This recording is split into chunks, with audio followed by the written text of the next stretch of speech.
All right, we've got session 41 starting on the books right now. Last week, you guys were outside of the radius of the burnt tree with the creepy dolls. You guys had a camp made up. You kind of suspected somebody might be coming your way to inspect whatever, a trap possibly. Sarista was using the symbol of Talos, holding it out over the vines, and it didn't do anything. Some alarm spells were used overnight, and I believe a little bit the next day, and nothing tripped them. Although we talked about the reality of little creatures and squirrels and deer, whatever, could possibly have tripped it, but it's easier not to get into the minutia of that. There was a fireball drop onto the tree, and it killed all of the remaining dolls and the hearts inside them that were, in theory, still beating, although there was not an inspection of that. Caused a vine surge, a massive vine surge. You guys relocated camp parallel to the path to the Circle of Thunder, and far enough back that you thought you'd be okay, like away from it. Later on, during your travel to the Circle of Thunder, you found a 60-foot ravine, 60 foot wide and 10 feet deep. And on the other side were an Anchorite, 11 orcs. And during the fight, I think first round, the Anchorite summoned 4 vine blights behind y'all. It once again was no challenge at all, even though it was modified to be harder than the book said. Yay. Grebo might have been, like, your summon a buddy is not something I factor in as much as I probably should, because you guys do summon good buddies, so. And Grebo did some erupting earths that were stupidly high damage rolls. Sarissa did a Misty Step dash thing to the other side, including a jump via an athletics check that went well to yell at a dead corpse. To yell at a dead Anchorite. And then go on to attack something, I think, the next round. Neil goes full attack bard with various College of Glamour abilities that we haven't seen a whole lot of, but they're awesome. Rio, as normal, is just picking things off with sharp shooting accuracy. And I think summoned... Was it the owl again? Or owl this time? Rio? Was it an owl, buddy? It was like an owl, yes. Yeah, owl did some good stuff, too. Some attacks on Anchorite and other... I think... Did the owl get the killing blow on the Anchorite, or somebody else did? I think it was Neil? The Anchorite? There was somebody you vicious mockery to death. Oh, the Anchorite dies from vicious mockery. It's literally yes, it right did. there. Yes, it just gave up and laid down and was so depressed that it just laid down. Wasn't there a... What's the other one that makes them run screaming? It's one of your spells, Neil. Like... What, It's like level 1 or 2. It causes them to flee. Does psychic damage. Oh, Dissonant Whisper. Distant Whisper, yeah. Dissonant Whisper. That did some good stuff, too. I think they saved, but it still did good damage. And there was one last orc that was groveling thanks to a command from Sarissa, I believe. Oh, that was from me, I think. Oh, okay. But then immediately died with a Rio armpit arrow. We currently have 9 minutes and 40 seconds left on Shield of Faith and Grebo, and I think I don't know what time it is, because I did not keep good track of that. It's morning, I think, because you guys were you packed up camp, you started moseying on your way, and then you encountered the ravine. So it's morning. Okay. Early. So yeah, what's up? Wow, we sure kicked their asses. Did we search them for treasure already? I forgot. Did we do that last time, DM? I think we brought that up, but I don't think we actually searched them because we need to get back Sarissa's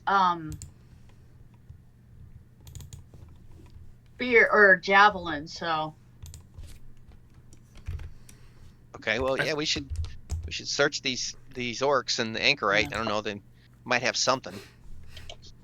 Are you talking about the javelin that auto returns or a different one? No, her other javelin. She has 3 regular javelins. Are these the ones you gave to Bugdob to throw, or?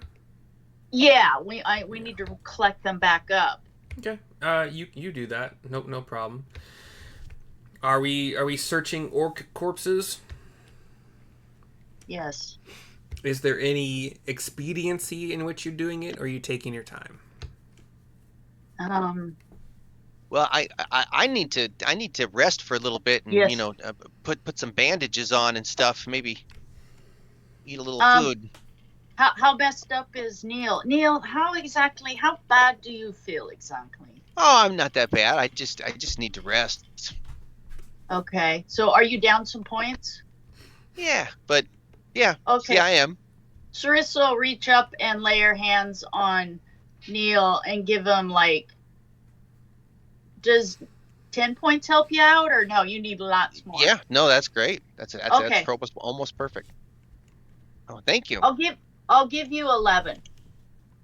Okay, then I'm at full. Thank you. Sweet. There you go. I could still use a short rest though to Same. bring back some of my inspirational powers. Maybe we could find a safe place to camp and then just eat some dinner and then come and then search the bodies just kind of at a leisurely pace so everybody can relax. And so camp first, short rest, and then come back. what do you guys want to do? Because we're not in any hurry. Yeah, we killed everybody. Nobody made it away, right? Correct. As far as you know. Okay. So the biggest question would be, is there going to be another party coming after this one because they don't return? Or so should we go camp further off the path? I guess we could expedite the search and then move off and away from this site in case more come along. I don't know. Yeah, sure. So I didn't do the one thing the book told me, that Anchorite casts Bless on up to 3 orcs. Not that it probably would have changed anything, but I think summoning the Vine Blights was a better... Yeah, the Vine Blights were good. Yeah, so Grebo's gone. He disappeared. Oh, okay, so we're doing camp? Yeah, we're trying to set up. We're trying to get a short rest in, I think, but before we do anything, and we wanted to just go off into the woods a little ways and set up a little fire and eat a little food and rest again. Were you guys paralleling the trail to the Circle of Thunder while you're moving through the woods? Yes, that's exactly right. Okay. When we came upon the gully, we were parallel. When I get back my spears, I will search number 7 and number 2 quickly as I'm gathering up my spears because they have my spears stuck in them. So since I'm there, I might as well rifle through their pockets. Okay. Are you doing it quickly or taking your time? Look, I'll do it briskly, but I'm not being sloppy. Start at the head, work my way down, patting them down, flip them over, Okay. And then chuck them off to the side so we know, or just, so they've obviously been patted down so we don't double up on it when we come back.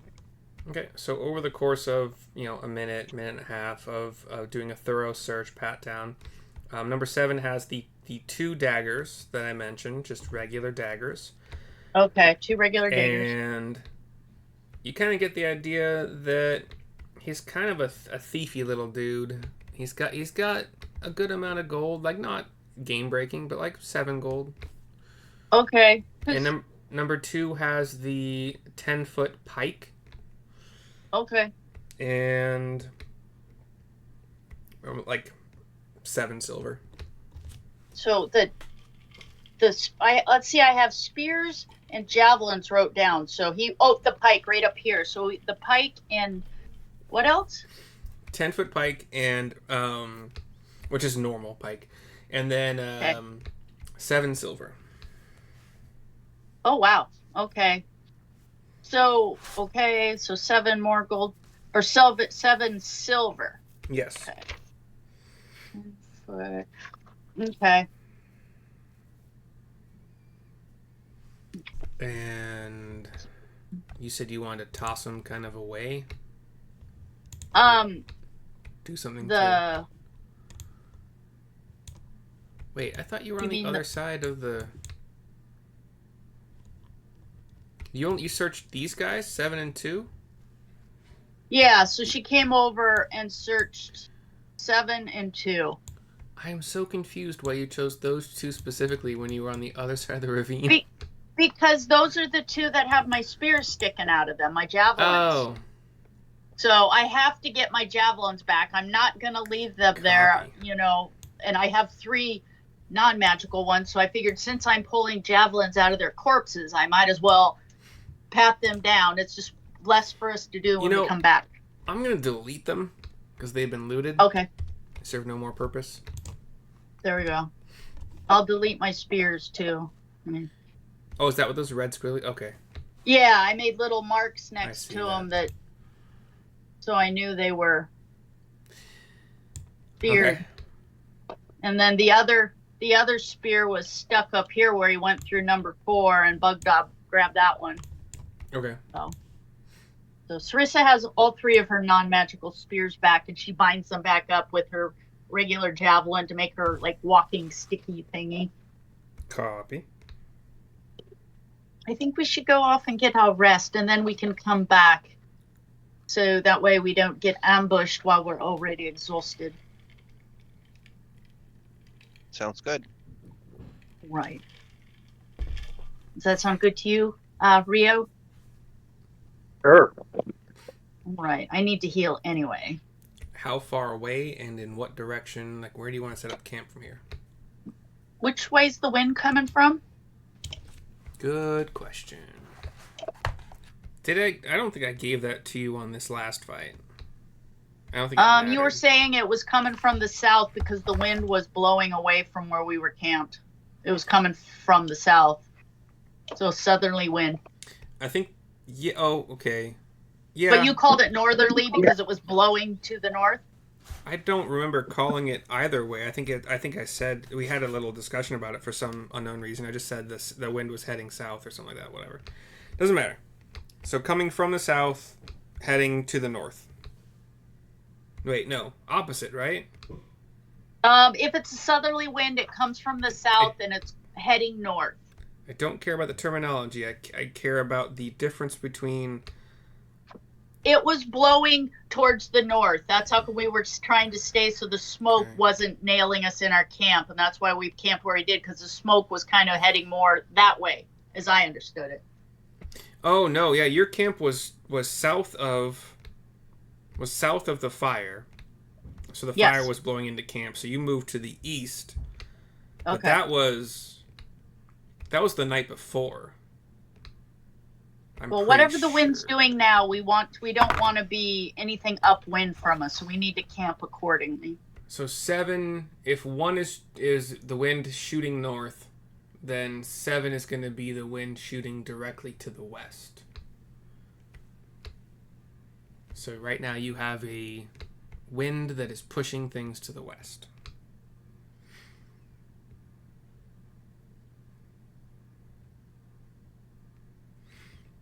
So, in regards to where you are now, which direction, where do you want to put up camp? How far away? Not far. Just I don't know. Just give me a number and a direction. Upwind. Sorry, what was that, John? Definitely upwind. Yeah, upwind of the corpses and not on the road. So that would be... So yeah, you guys are still roughly the same distance that you were trying to parallel the road. So I would assume that you want to be upwind from the corpses to not smell them? Right. I mean, it's only... And birds. And birds? They stink even when they're alive. Oh. Good point.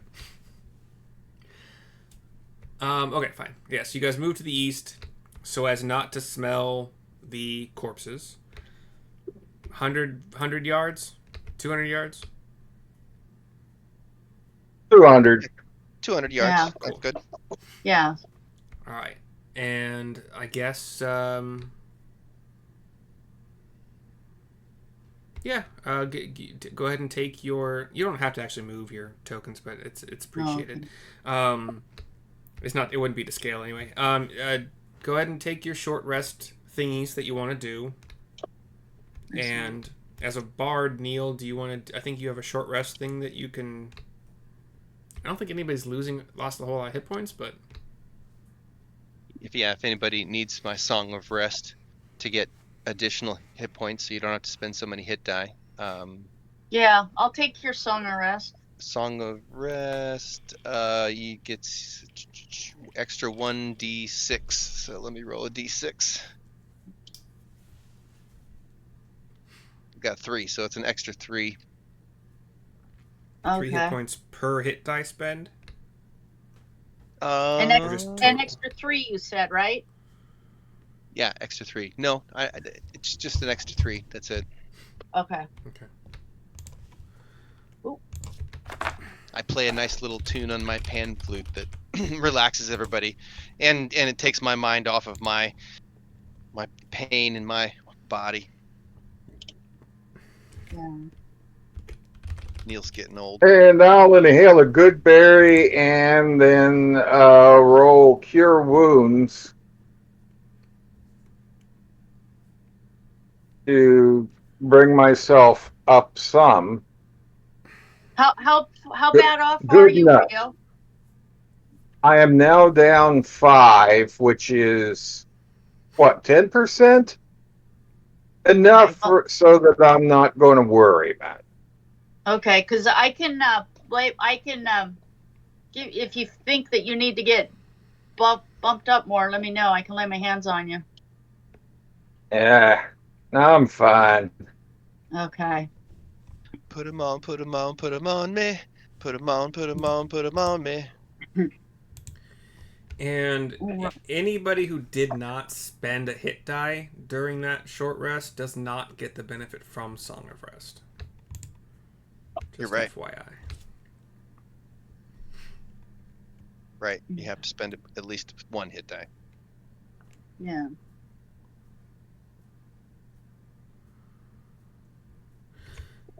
All right.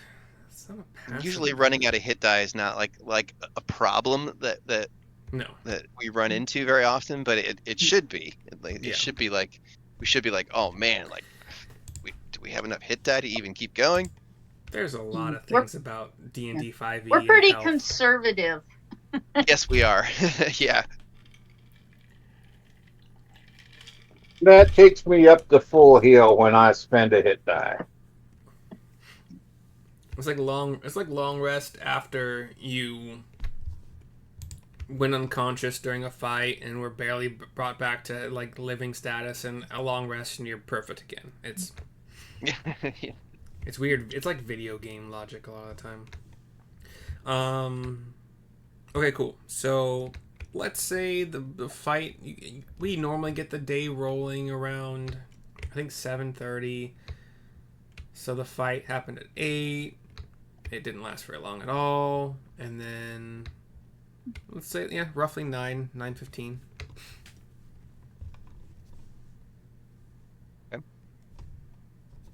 All right, so do we go check out the orc bodies and for more loot, and then onward towards the Circle of Thunder.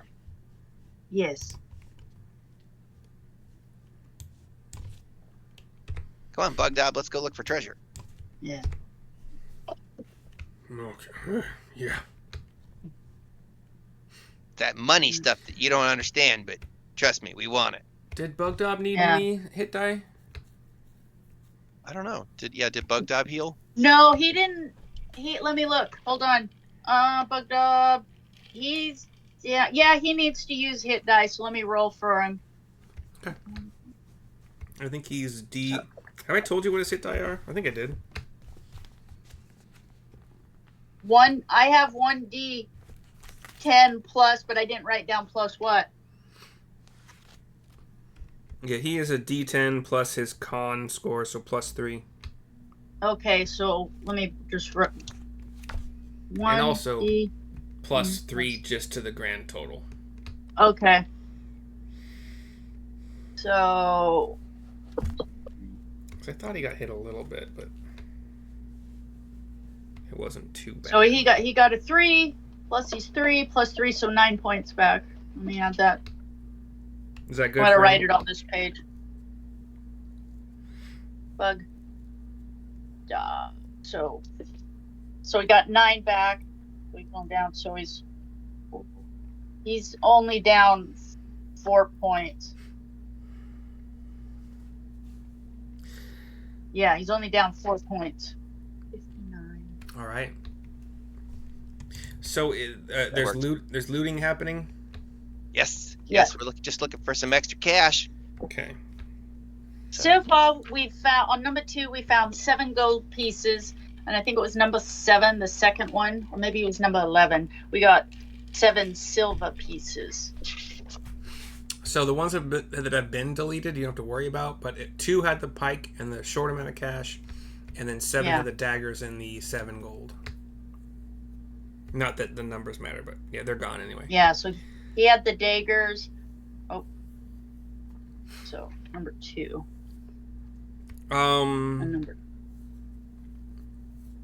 How quickly do flies start doing their thing on dead things? Usually within a couple hours. Yeah. And then rigor mortis will set in, and yada yada yada. About the time the fixed lividity sets in, you'll start noticing flies. Are you guys being quick to get on your way? Or are you being methodical? I vote we be methodical but quick, like brisk. Okay, so like a minute or 2 per orc.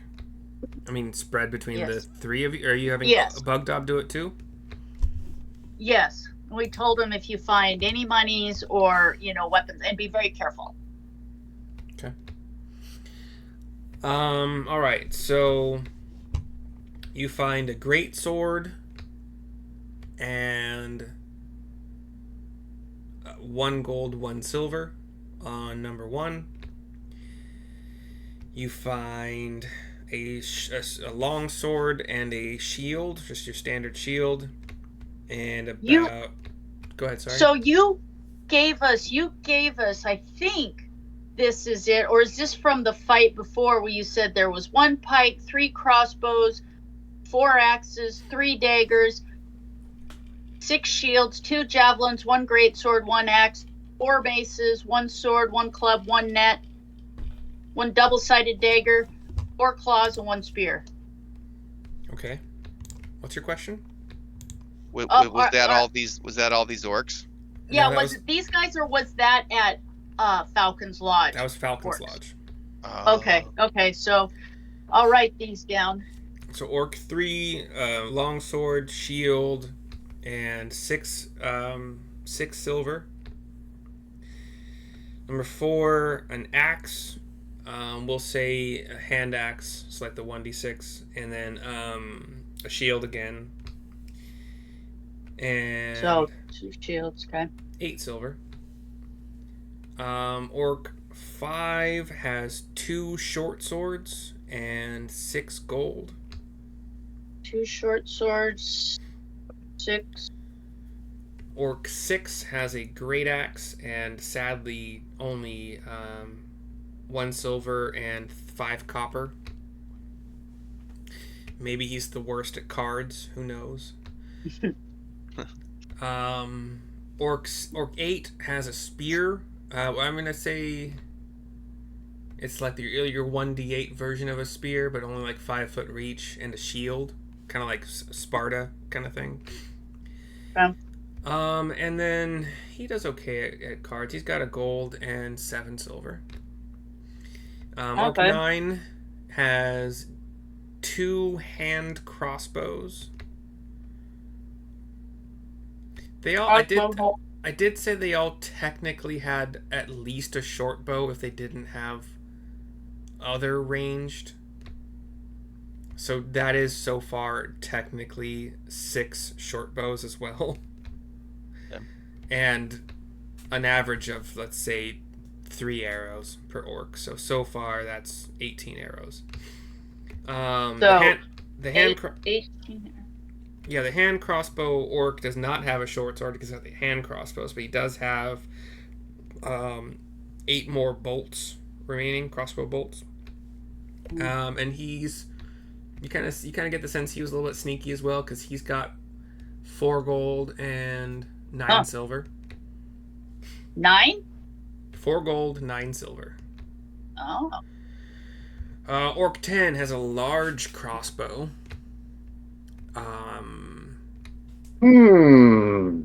Yeah. It's not going to be better than what you got, but you're welcome to do whatever with it. And Yeah, you're right. probably he's got 12 bolts. And 2 gold, 3 silver. And the Orc 11 has a longbow. None of these are special. None of these are magical. They're just, a longbow with 8 remaining arrows and just a flat 5 silver. The Anchorite, however, has a potion. Do you guys have currently a potion of greater healing on you? I think one of you does, but I don't. A normal healing potion. I've given one out before, thanks to the book telling me to. Nope, just 2 standard. I think Sarissa would probably be the one to have it, as she is your quartermaster, it seems, most of the time.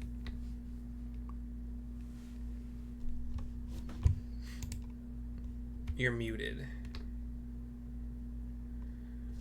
I have wrote down 2 healing potions and then 1 big healing potion, but I didn't specify what kind. So it would have been a potion of greater healing. Okay, let me write that down. And it was identified last time. Like I like to run with, if you just see it like a potion you've never encountered before, it'll take like an alchemy check or herbalism maybe, but since you know what that potion is based on comparing it.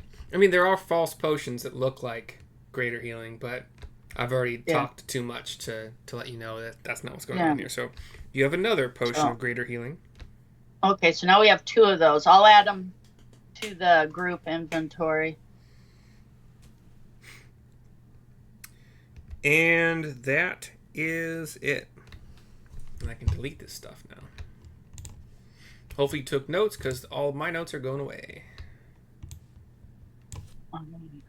Let me add greater healing. Yeah, we could have at least a few rounds of drinks. Yeah. Maybe a week of drinks. Week of hard drinking.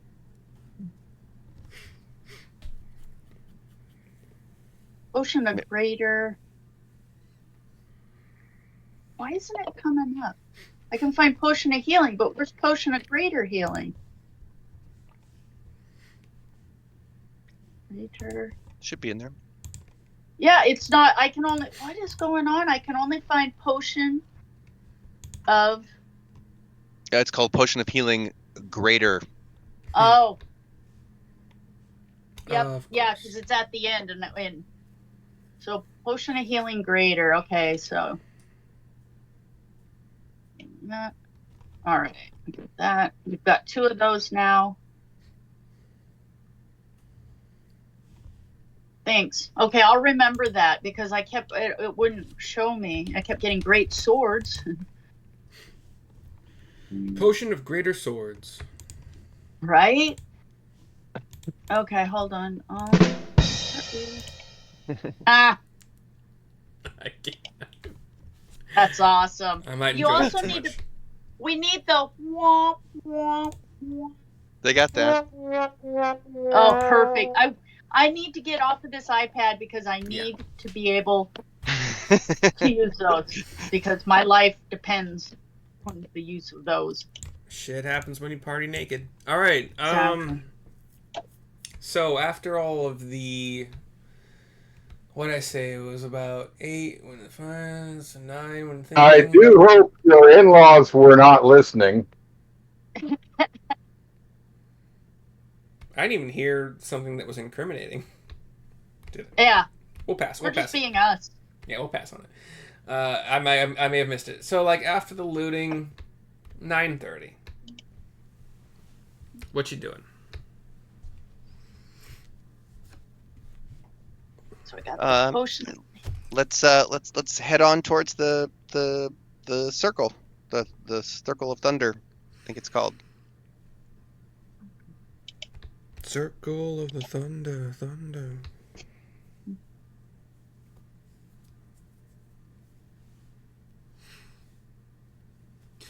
All right, I'm assuming that's okay with everybody.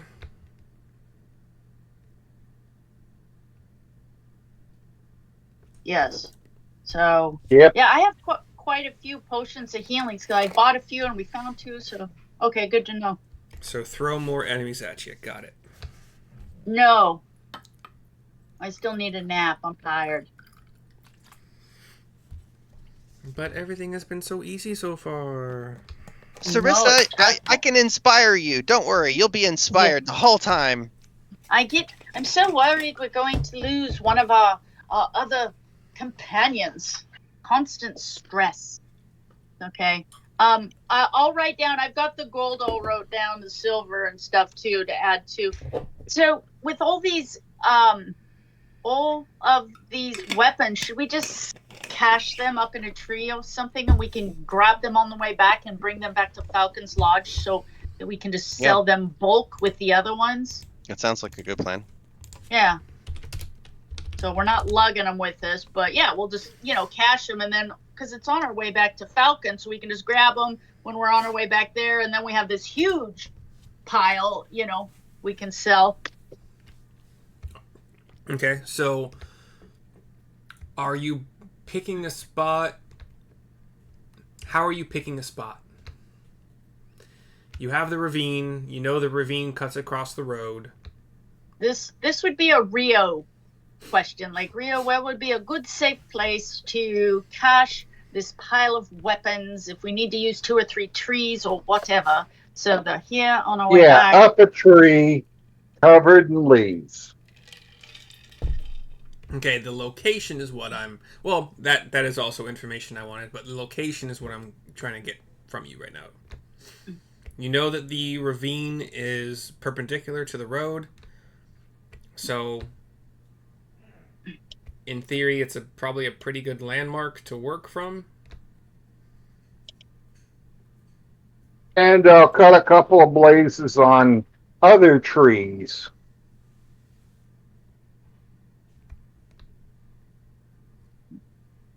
Couple of blazes?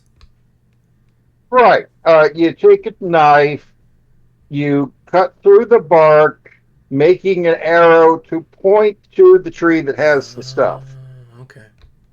It's called a blaze. And specifically, are you using the ravine/road intersection as a starting point or just some random spot? Okay. East, west, south, north? Other? West. Okay. I'm going to put that on you guys to remember it. Because I am not going to take a note on it. Actually, I am. And then I'm not going to tell you what that note is. Okay. Put that here.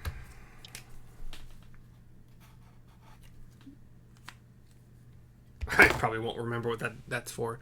Okay, so you guys journey on in the direction of well, the road, because it is a road. It's not a road so much as it's a much traveled path, like a game trail kind of thing. As you guys get closer and closer to where you assume the destination is, ominous storm clouds gather in the sky as you approach a 90-foot tall hill with trees spreading across its slopes. Atop the hill is a large ring of standing stones. Two ghastly figures dance within this henge, surrounded by a number of smaller, capering creatures. What do they mean by capering? Is that like just bowing? Dancing with exaggerated gestures. Okay. Like a harlequin would dance. So you have a storm brewing. You see dancing ghastly figures. You see other smaller kind of dancing, capering figures. Let me pop. We have a map, so let me do it. We have a map, so we should use it. We're at the base of the hill. You would be like the southward. Yeah, let me pop a map. Yeah, like how far away are these creatures that we see, and can we tell what kind of creatures they are? Ghastly. Ghastly creatures. From your vantage point, I would assume that you're. And again, this shows a sunny picture, but it is dark. It's getting darker because of storm, but it's still of the storm. like Yeah, daytime. You're approaching from this southwest area region. Let me pop you all up here. Somebody can resize Bugdob, and then resize Neil probably too. Where's Fluffy? Is he back at Falcon's Lodge? Yeah. Okay. Fluffy and the kitties. Yeah, and the kitties. And the kittens too. And we still have the potion of regeneration too. I don't remember giving you that, but I'm assuming that it's fine. Yeah, we got it. We've had it for a hot minute. Where was that from? I want to say clear back, like when we were dealing with boats and that the boats and the octopus and the crab, and it was like a blue weird liquid or something like that. Yeah. It was a hot minute ago. Well, there was the potion of swimming that you got there, I believe. No, it was. Did you buy that? It was separate. Maybe it's just I've got it wrote down and circled. It's in my notes. I think you bought potions of swimming or water breathing from the midwife gal because you knew you were about to tackle a boat and underwater stuff. Yeah. So the regeneration one was one we found somewhere. I don't think we bought it. It's about right for Bugdob size. All right, so yeah, you're approaching from that direction. You got storm clouds are brewing. The figures underneath the darkened sky from the storm clouds, they look ghastly. They do look a bit humanoid in shape. We bought the water breathing ones on November 19th. Yeah, from the midwife, I believe. Yeah. Yeah. So what you guys doing? Also, let's see. It was 9:30 after the looting. Let's say it's about 10:30 now. And the potion of regeneration we got on November 12th. So ghastly figures humanoid. So they're what makes them ghastly? Yes. Yeah. What makes them ghastly? The book does. So kind of like potentially undead. You can't describe what they look like a little more. The book just maybe ghastly in their garb, being grotesque in some ways. Body parts, bones of So like Okay. Animals. zombie-esque looking, like an undead zombie. From creepy. your current range, you would not be able to tell that. But their clothes look torn up, and maybe you can see like a thigh bone or shining in the moonlight or something weird like that. So it's not moonlight. It is a storm at 10:30 storm. a.m. And you say thigh bone as in like you're looking at a skeleton, or well, yeah, or like the clothes are ripped and you can see like you know what I mean? Like they don't look like well formed. Like maybe the clothes look ragged and like maybe you can see a bone or torn flesh or something. Kind of just from your vantage point, there would be no way to get that. Mm. How far is your divine sense, Larissa? 60 feet. We have to get within 60 feet. But I suppose we can just walk up there and ask them what they're up to. Yeah, or we could watch for a while and see. Well, I think this storm is unnatural. I'd say we probably need to put a stop to whatever's going on up there, but I'm wondering if this isn't perhaps in a dawn situation, if we're potentially dealing with undead thing. Yes, we could call a dawn to help us. That would be a good idea. Yeah. If you do, well, it's as your nice DM, just you're gonna have to be very aware of your time management. Yeah, so maybe don't call him yet, but like I said, we need to figure out what we're dealing with. Is this a situation where you could fly over, almost like, can you disguise yourself as a bird, or at least like something so you can get a view?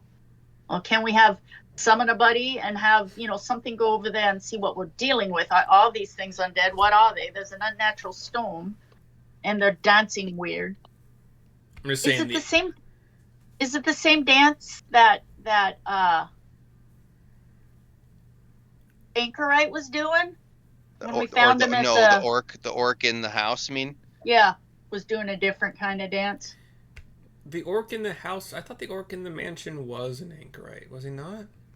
Yeah, he was an Anchorite, and he was doing a weird dance. He's the one I got the boar thing from, but he was doing some kind of dance in that room when we got him. Some chanty, dancey thing. Mm-hmm. Yes, he was doing a ritual to Talos, because there were inscription of Talos was on the floor of inside the manse.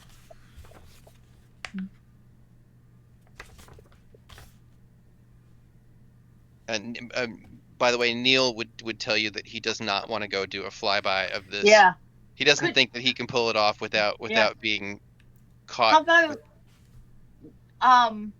maybe Rio's summon a buddy? Well, first I suppose we could climb up in a tree and just they're focused on the storm, so I don't see why we can't sneak closer, climb a tree, and see what we're dealing with here, so we can decide, is this a dawn situation? Is the summon a familiar? Can you see through the familiar's eyes, Rio? Can you see through your or that's I'm thinking a wizard's familiar.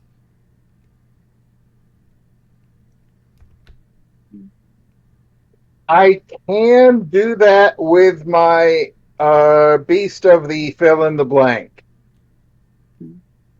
I just want to say before you guys keep going, just because it's funny to me, the idea of like trying to disguise Neil as a bird tickled the fuck out of me. That's pretty great. But yeah, keep going. Sorry. So it does. Who was the? I think. I gotta say I'm sorry here, because I think Falcon was the only one who saw the dance. Yeah. I think you guys sent him to scout, and then the rest of you kind of hung out in the other room and never saw the dance. Yeah, I don't think I did. No. So just heard about it. We should check it out, see if we can tell what they are, and then if what creatures we're dealing with, and then we can either pull up either Grebo or a Dawn to help us, depending on what we're dealing with. Because if we get close, I could cast my detect good and evil or evil and good and see if we're dealing with undead or celestials or whatever, because I can sense those, but I got to be within 60 feet. So we should probably. Can you sneak in there can you Yeah. stealth your way up there to get a look, or can somebody do some reconnaissance and stealth their way up there to get a better look and come back? Yeah, so I think I can probably hold on. My divine sense, I have divine sense, and I have to be within 60 feet. Celestials, fiends, and the undead, I have to be within 60 feet. So we could, I vote we try to get closer. That they seem to be focusing on this storm they're creating, and we'll see what we deal with, and then once we figured it out, we can back off and make an attack plan. All right, I'm gonna pee super duper quick. Be right back. Yeah, I got to pee too. All right, it's break time.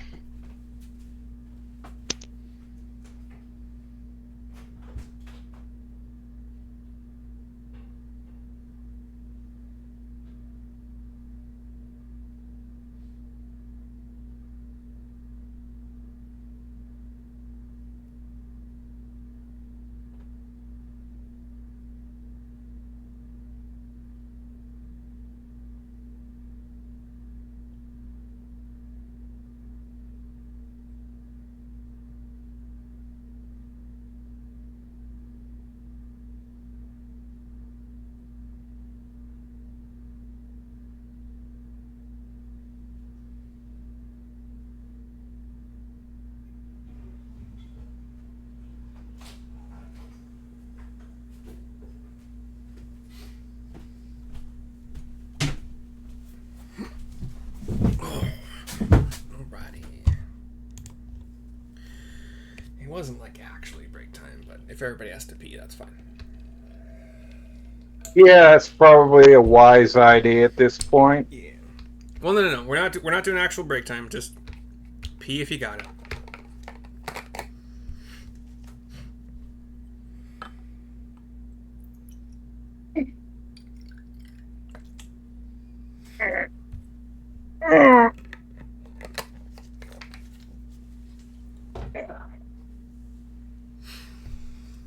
Smoke them if you got them.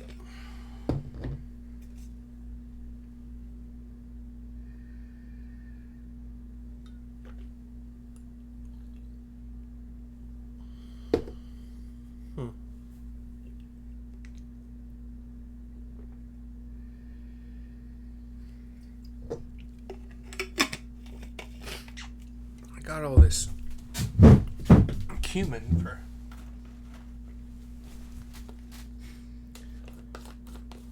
a phase. So I'm thinking we can tip, maybe Rio and Sarissa and myself, we can sneak up, see what we can see, and then come back and come up with a plan of attack. Yeah, I that's great. Yeah. If we can get some intelligence on what we're dealing with. Yes, because if we're dealing with one thing, we might need Rebo's help. But if we're dealing with what we were dealing back, back in that the caves, the dwarf caves we cleared out, Dawn came in incredibly handy with that. Rio has also gone off to pee, so just make sure he's back before we do I'm gonna more. grab something to drink. Okay.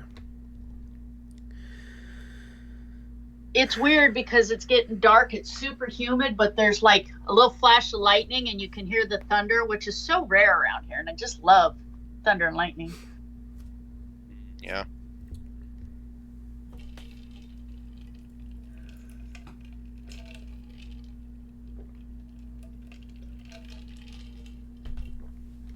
Thunderbolt and lightning, very, very frightening me.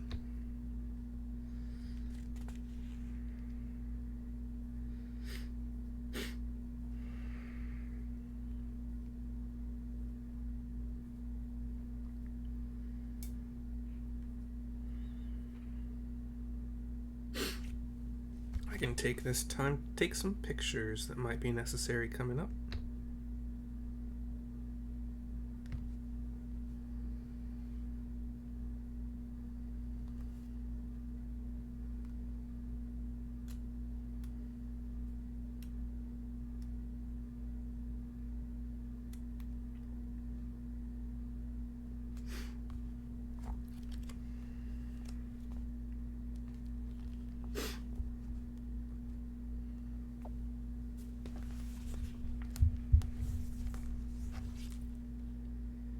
All right. Damn. Oh dear. I have screwed up.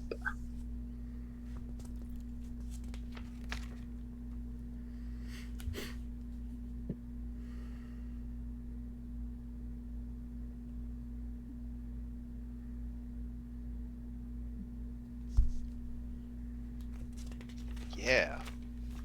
Just die. Come on, it's rolling. Rolling good. I need to get like a candle or some little light to use in here. I've got this like project light the former person that used to live here left, but it's like this really bright fluorescent, that real cool color, and it just makes your brain want to leak out your ear. I need like a candlelight or something so I can see what I'm doing. Looks good. That's good lighting. Yeah, I've shined it off the wall. Okay. I need to get a glass of water. How did I play D&D with you for like 2 years before finally finding out that you had a spider, like an arachnophobia? How did it take me? I don't know, because like I've actually DMs have actually had to remove spiders because like I cannot deal with spiders. It just whoop.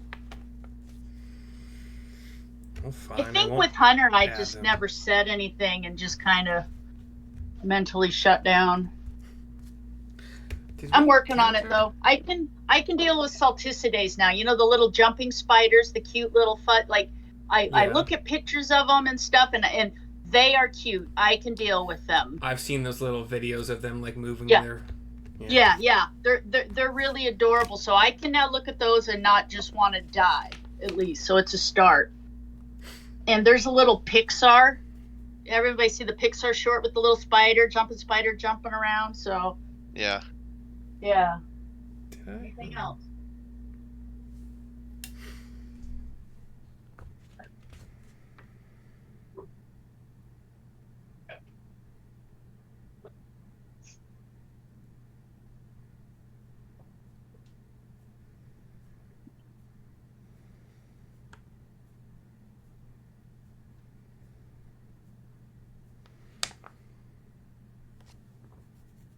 I bought my friend the Essentials box kit. She lives in Prague right now. Is that the one? Is that the Dragonspire one, or is it the other one? That's the other one, right? No, it's the Dragonspire one. Okay, yeah. Or Icespire, Dragon of Icespire. Yeah.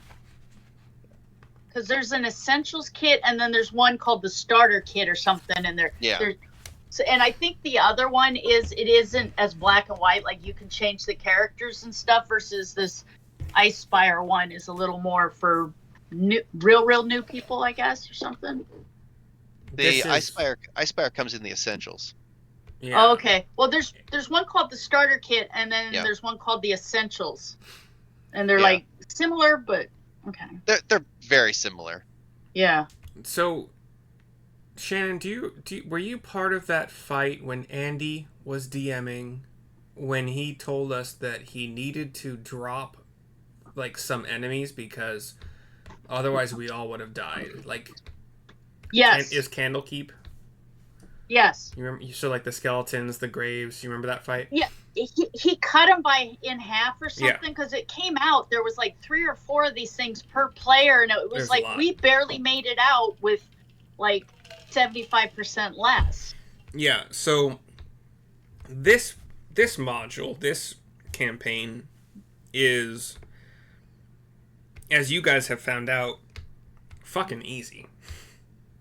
And I mean, obviously I started you all out with at least one magic item. Yeah. Which I think most of you chose like a +1 weapon or a +1 armor, whatever, but that shouldn't tilt the scales so much. No. +1 armor is what I figured out, is that like a +1 weapon, that it's not game breaking, but +1 armor is like something that like should be a very, very big reward for maybe a higher level character. It's a 5% less chance to get hit by everything that attacks you, unless they're using spells. with this kit and this story, you got to remember that this is like for super beginners and stuff. And so maybe they've made this and they've tilted it slightly more so you can be a little OP. Do you know what I mean? Because nobody wants to go in and learn a game where you just get completely, annihilated and just feel so overwhelmed. Versus, I think with maybe this one is like they give you something to chew on, but you're not going to just automatically lose. So I don't know. I think for a new person, it helps you get some confidence versus this is pointless. Why am I doing this? This is too hard. Yeah, I mean, I disagree with your use of the absolute that like nobody wants to play that kind of game, because there are people who really, I'm really just like saying that challenge. your average new person would just get so terribly overwhelmed. Yeah. Like, oh my god, I'm gonna die. I don't know what's going on. So, like, welcome back, John. Like Critical Role. Thank you. Critical Role, like Matt challenges his fucking players way more than you would think. And there's some rules misinterpretation here and there that causes bad difficulties, and it's annoying, but like he does not let up on them. Yeah. So they feel like heroes because they overcome like really hard challenges rather than just your characters are heroes and these fights are easy. Yeah. So but those people have been playing, like I said, it's just different people. I think you have to kind of base it on, yeah. Is this like what kind of person? Is it a hardcore nerd or they had been playing I think they've been playing their own D&D game for 1.5 to 2 years before they finally started recording it. Wow. So they had some experience, yeah. And they're all nerds. Training.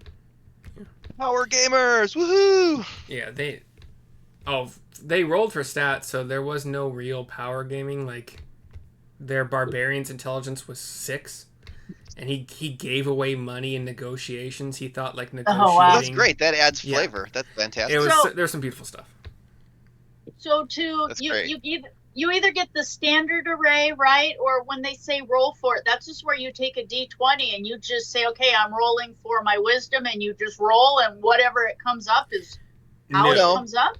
It's a little more complicated than that. It's not a lot more. Yeah, it's not like you roll 6 stats. So it's 46, drop the weakest for each stat. And then you choose where those stats go. Okay. So if you want a strength-based character, you're going to put your highest thing in strength or con. Or whatever. I've never rolled a character. I've only taken the standard array before. I've told you I'm willing to work with you on it, but it's maybe for the next one or something. I prefer point buy most of the time. But okay, and I've never done that either. That one teaches you how point buy works, because stats you start at 8 for all stats, and it costs 1 point to buy an increase in a stat by 1 until you reach 13, and then when you want to buy your 14th point, it costs 2, and when you want to buy your 15th point, it costs another 2. So can you guys hear this? No. Your mic isn't. Hear what? I've got a metal roof, and the rain is beating down on it so hard, I can't even hear you guys. Nope. Can't hear it at all. Yeah. Oh my god, it's so loud. Whereas down here in Tualatin, it's bright and sunny. I think the clouds are moving north, so you might be okay. So, because what it is Sarissa's sister. I need to figure out, like, exactly what she's in. So I need to, we'll talk, Riley. All right, let's power through half an hour-ish to get to our break. I've got the gold figured out. I've got the gold situation with the silvers we got. Okay, so a couple minutes of talking have passed. So 10:32. Just for my own sake, just letting you know, a couple minutes have passed. What are you guys gonna do?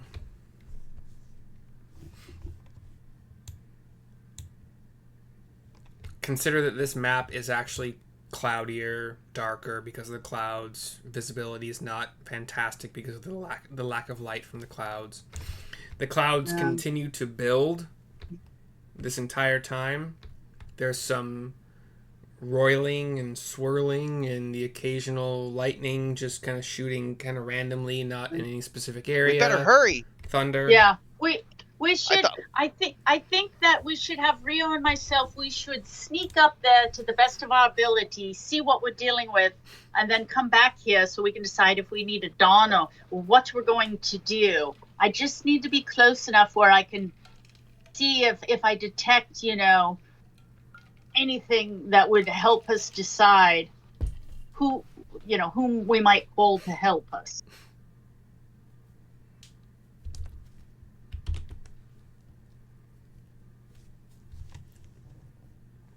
Yeah, Bug Dab and I'll stay here. You guys can go recce. Yes. So, and I'm assuming is there there's thunder and lightning and winds, and so it's pretty happy weather. I actually was thinking about this when I was in the bathroom. I think that there is in the clouds, you do see the swirling up above the top of the hill, and as you're looking, it's not super duper fast, but you do see what looks possibly like a funnel. Okay. Slowly starting to form. It's not fast at all. So, Rio, since you're more of the ranger type, I need to get within 60 feet of them, so I can see what I see, and then we can decide from there how we're going to deal with this.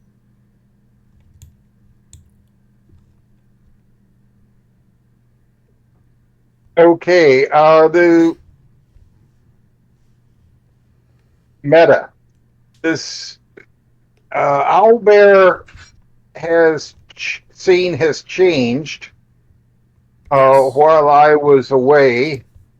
It changed before you. So could I ask for a brief description? The scene changed before we all left, but the description was: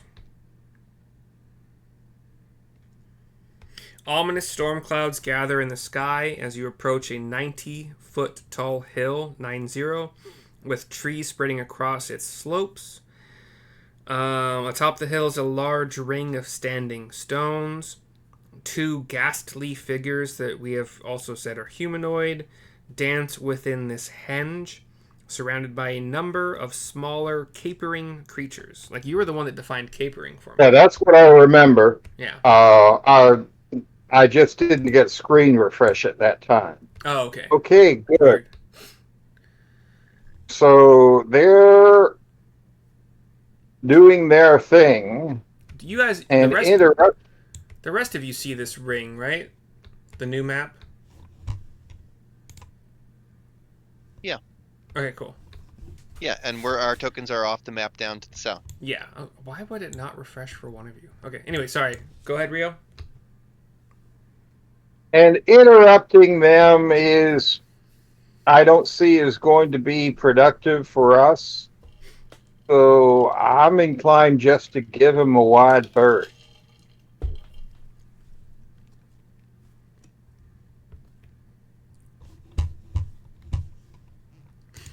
Okay. I'm assuming this is in character. Yep. So Rio so one of you wanted to scout, and then are you saying that you just want to ignore them altogether? Yeah.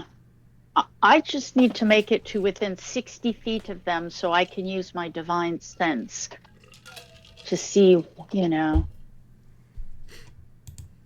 You personally. Okay, well. Yes, I need to be within, I need to not be noticed, but I need to be within 60 feet of them. So maybe in the clump of trees, or, I need to make it to the edge of the trees or something. I just need to use my divine sense, and then we can retreat back into the bush. Do you have a ghillie suit?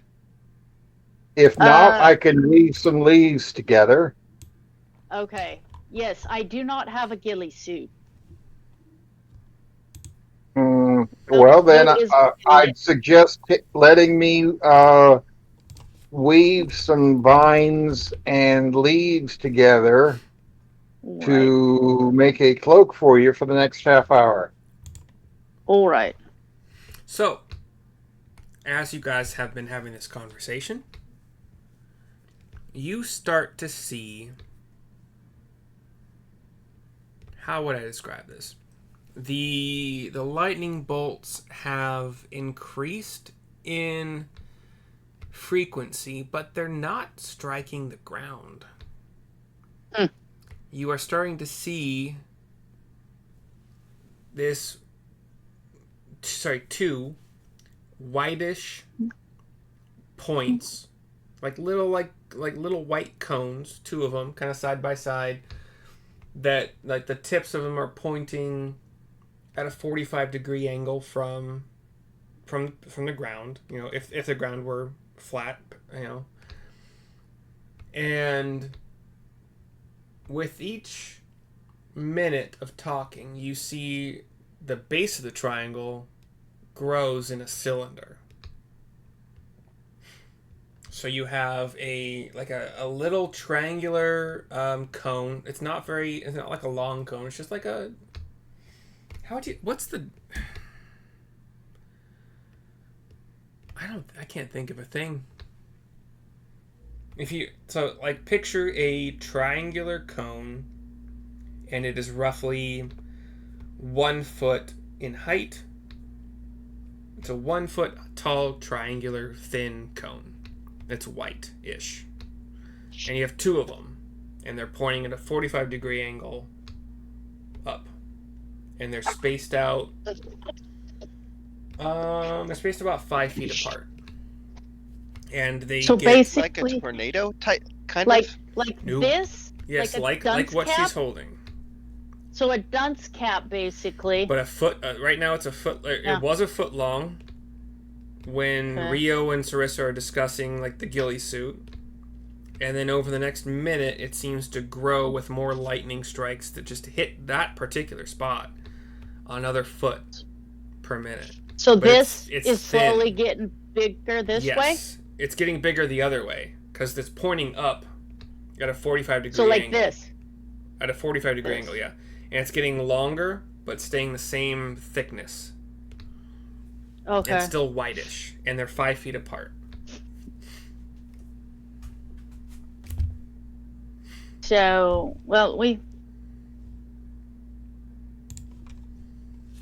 how invested do they seem? Do they seem like they're totally invested in that if maybe without the ghillie suit, but, at least... Give me a perception check. Yeah, or maybe I can even borrow Rio's ghillie suit so I can just ooch up, here. Okay, perception. At no point in time has the player playing Rio told me that he has a ghillie suit, I'm pretty sure. Oh, he has one. I thought. I have from a while ago. My memory might suck, but I don't remember that ever being a thing that exists. Again, my memory might suck. I don't have one, but I'm an elf. I don't need one. Okay, because I know there was a conversation about it. So it's on the list. Okay, perception. Perception. Hold on. Where's my dice? My perception is +1. 18. Yeah, I got 18 and I'm a +1, so 19. You do get a sense that they are the dancing figures, all however many of them are enjoying what's happening right now. Okay. So, Rio, I think what we need to do is they seem to be really involved is if we just move slowly and we could just work our way up to the edge of the trees, stay in the bushes. I just need to be within 60 feet of these beings. we can stay low to the ground and, just if you could help.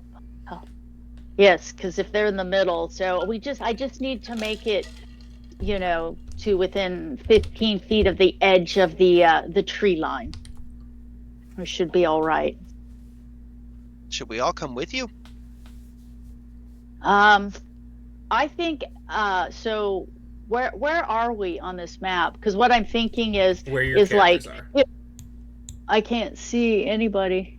Scroll to the southwest. South. Okay, so what I'm thinking is like everybody can creep up and maybe like kind of come this way and stay behind the trees, and then everybody can hang out here, and then Rio can show me the easiest way where we can just kind of crouch crawl up to just right in here. I just need to be within 60 feet, see what we're dealing with, and then could come back to the backside of this copse of trees so we can decide, would Grebo be good? Would a Dawn be good? Can we hear what they're saying, what's going on, and then quickly make a plan of attack? All right, in this amount of conversation time, you have seen those white pointed things. They've remained the same thickness, but have grown each another 2 feet. Yeah, so we should probably try to do it quickly because whatever that is growing. So Bug Dog, Neil, I can stay here at the back of the copse of trees, stretch, prepare for battle. Rio and I can sneak up a bit closer, see what we see, and come back and then decide how we're going to deal with this. And you were also starting to see a bit of a curve. Like they're curving toward the parallel. Okay. Does that sound good? Yeah, sounds good. Okay. So yeah, if we could, everybody will just kind of move up here, and everybody, like I said, stay behind the trees and to hunker down because Bug Dog, he's pretty big. So, and then I'll just need Rio's help to, just stay low, keep an eye out, so he can just get, because if they're dancing around in here, just so we can get in, I don't have to be right at the tree line. I just need to, be able to peek around a tree and kind of look in and see what we sense before whatever that is goes wherever it's going to go. I doubt it's good.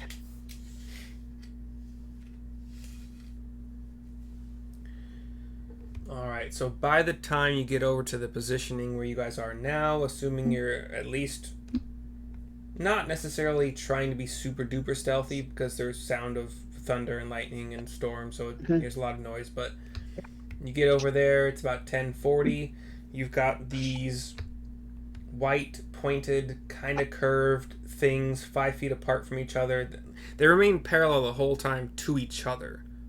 And they're curving. They were kind of pointed up at 45 degree angle, and as they grow, they get kind of, the growth is more parallel to the ground. So they're coming down from the clouds looking like this, and this part's growing. Sorry, hold on. Going parallel. I got a little gnat in here. The height of those triangles you first saw, you would estimate it was about 10 feet off the ground. And they didn't really move from that position. They just kind of built from there downward at a 45 degree angle before kind of paralleling off in that curve. So they started 10 feet above the ground at those points and got slightly lower with each foot. So this part's coming down, and then when they get close to the ground, this part starts to parallel the ground, like it's coming in towards them. Yeah, they don't actually, like, they start to curve quite early in that building process to the point where when they get pretty dang parallel to the ground, which is possibly a couple feet ago, it would still be a good 8 feet off the ground. Okay. So Rio and I, like I said, we'll stay low. we'll move quickly, but still try to be quiet just to get in there. And if I'm there, and I peek around the tree, and Sarissa would want to use her divine sense, like detect good and evil. I can sense, like things affected by hallowed spells or celestials or fiends or undead. Okay. Like, do I sense like, evil or good? Do I detect undead or celestials or anything like that? So I need the specifics of the. Is it your divine sense or your spell? Divine sense. Okay, what are the specifics that you sense? You can detect good and evil until the end of your turn. You can sense anything affected by the hollow spell or know the location of any celestial, fiend, undead within 60 feet. You get nothing. So I don't feel there's any. Okay. It's the way the spell is worded. Like the first sentence is just kind of fluff, but what the spell actually does is celestial, fiend, undead, whatever. Yeah, so I don't find that there's no fiends or undeads there. Or celestials. Or celestials. Whatever else, yeah. Okay. It doesn't detect devils? That's weird. You would think fiend, that... Well, or you would devils think fiends? because I am a devil that I would know my own. You're partially, but yeah. Yeah. Anyway. No. According to the spell, you don't... Or, sorry, not the spell, but the ability, you don't detect those things. I don't detect anything undead or... Okay. Let's see. Let me look at the spells real quick. Detect evil, good. If I cast the spell, I can aberration, celestials, elemental, fey, fiend, or undead, but I have to be 30 feet, so I don't think I can get that close. Yeah, the spell is more broad. But yeah, much shorter range for sure.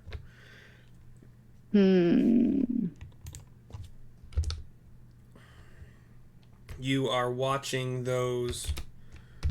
Now the growth part, the growing part is for sure just parallel. But they've added another foot. How many are dancing? 2 are dancing that are humanoid-ish and ghastly. Okay. From your vantage point, from your, even though it's a tad dark from the storm clouds, you see the dancing guys are humanoid. Okay. You've had enough experience with anchorites to know that that's what they are. They are dancing around. Well, you can't see what they're dancing around because you're too low on this hill, but you can see they're each wearing what looks like the rotting head of a boar as masks. Ew. So there's 2 anchorites dancing with rotting boar's heads on their head. Yeah. And you are the little guys from your vantage point. You could probably see that they are twig blights as you have encountered before. The little twigs, those little, yeah. And there are 11 of them. Oh, okay. So we would go back and let everybody know, well, here's what we're dealing with. So pause just for a second so I can set that up, because I do need to keep track of time here. Twig blights. Those were the little guys, not the vine blights, but the little guys. They are small. Hold on. Tiny. Small. I think they're small. Yes, small. And the other ones were small, medium. planty. Yeah. 5. Okay. Okay. Keep going. No, sorry, don't keep going yet. 7.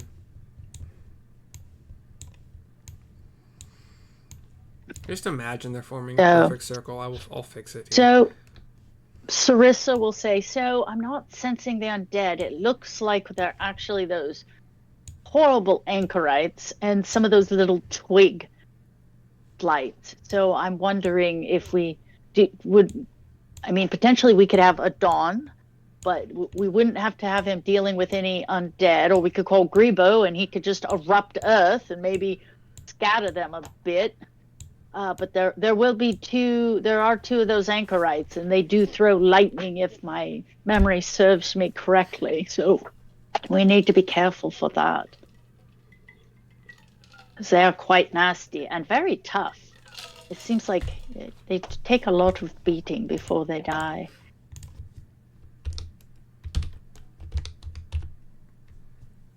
Okay, well, yeah, we can summon someone to help us. Yeah. So, Then, well, so do we think that a Dawn? Because what all can a Dawn do? Because we have a Grebo, we have a Dawn. What do we think is going to be most effective? Just as an FYI, because information is going to be helpful here, with Sarissa kind of creeping back to the camp, and not camp, but like telling you guys what she saw. Another minute has passed. Another foot of these two now fully parallel. The growth is fully parallel, but still has that kind of pointed upwards at 45-degree angle thing. You also see in between those two, which are 5 feet apart, you see a half-inch deep, which you really probably couldn't tell depth at this point, but you see a kind of ovular, kind of blue, blackish. It's ovular if you're parallel to the ground, so like it's longer than it is tall, and blue black. You kind of see some like even when you were seeing electrical bolts hitting these two other growing things, this one, after the electricity seems to form it, the electricity seems to still be there. It's kind of like sparking. If Sarissa pulls out that little boar's talisman with her gloves and anything, is it doing anything or any reaction from it? You know, that's not in the book, but I like it. So yeah, because I mean the Anchorite had it for a reason, and I fill a duel, so it is with each lightning strike that seems to be forming and adding to this ever-growing mass of whatever, like it flashes with each lightning strike. Okay, so Sarissa will pass that on and be like, well, something's going on because, this. Yeah, we gotta hurry, or they're gonna summon another Gorthok or something. Yeah, something something even worse. Horrible. So let's summon somebody and go attack. I think either Don or Grebo's fine. Couldn't go wrong with either of them. But yeah. But we have to hurry. Yeah, I'm thinking, well, with Grebo, he could do erupting earth and and things like that. I'm trying to. It seems like, what was it? Something popped in my head regarding. Yes. So, and I do know that Grebo called lightning and used lightning when we were at Falcons. So, question for lightning spells: don't you get bonus damage if there's a pre-existing storm? You would have to look that up in the spell, but I think it's in relation to things being wet, not like pre-existing lightning storms. Yeah, call a storm cloud appears, yada yada yada. When you cast, choose a point. Each creature, action. If you're outdoors in stormy conditions when you cast the spell gives you control over the existing storm instead of creating a new one. Under such conditions, the spell's damage increases by 1d10. Okay. Wow. Yeah, because Grebo poked lightning. Yeah. So, well, I just know he used lightning on that last one, and so. So what we're gonna do is we're gonna take our break here, and you guys can decide who you want to summon and stuff from that. I have to pee for one, and then I'm just gonna make some food. But during this conversation as well about who to summon and why, you see what you can now probably determine are tusks are fully formed and that Yep. snout also I grew a told foot. you. And Right? you're starting to see the face of this boar start to kind of form. It started at the tusks, So, like, and it's worked its way down to the snout, face, etc. Gorthok, the sequel, basically. I don't know. Is Gorthok's angry younger brother. I don't know. Not Orthanc, but Gorthanc. Ba-dum-bum. Gross. Okay. We'll take our break. And let's say try to be back by about 5:10 Central or 3:10 Pacific. Perfect. Okay. Sounds good. Thanks. Yes.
Okay.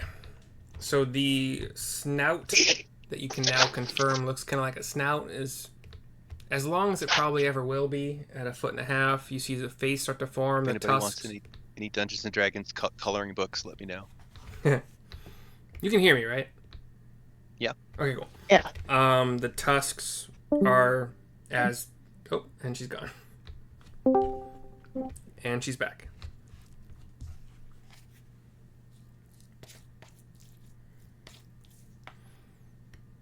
So yeah, the tusks are as formed as they will ever be because they are now... They've reached the face. What is going on now? Strategizing, I think, was the last thing was happening. Yeah, we've been strategizing, and I think we need to summon somebody fast. Yeah. We're summoning Rebo, right? Yeah. So I say that we'll summon Grebo right as we're getting to head out there. So summon him now. It's time. Okay. I was going to ask you, DM. As we were heading over here, did we notice a cave? Did we pass by a cave that we would have noticed there's a cave down there? And the map shows a cave. Where's the map show cave? Is that the... Hold on. Yeah, feel free to say that this is nothing. If That's this... okay. Where's my cursor? There we go. Okay.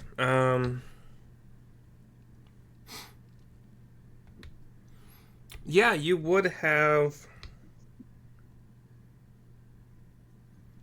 passed by a cave for sure, a cave opening at least, yeah.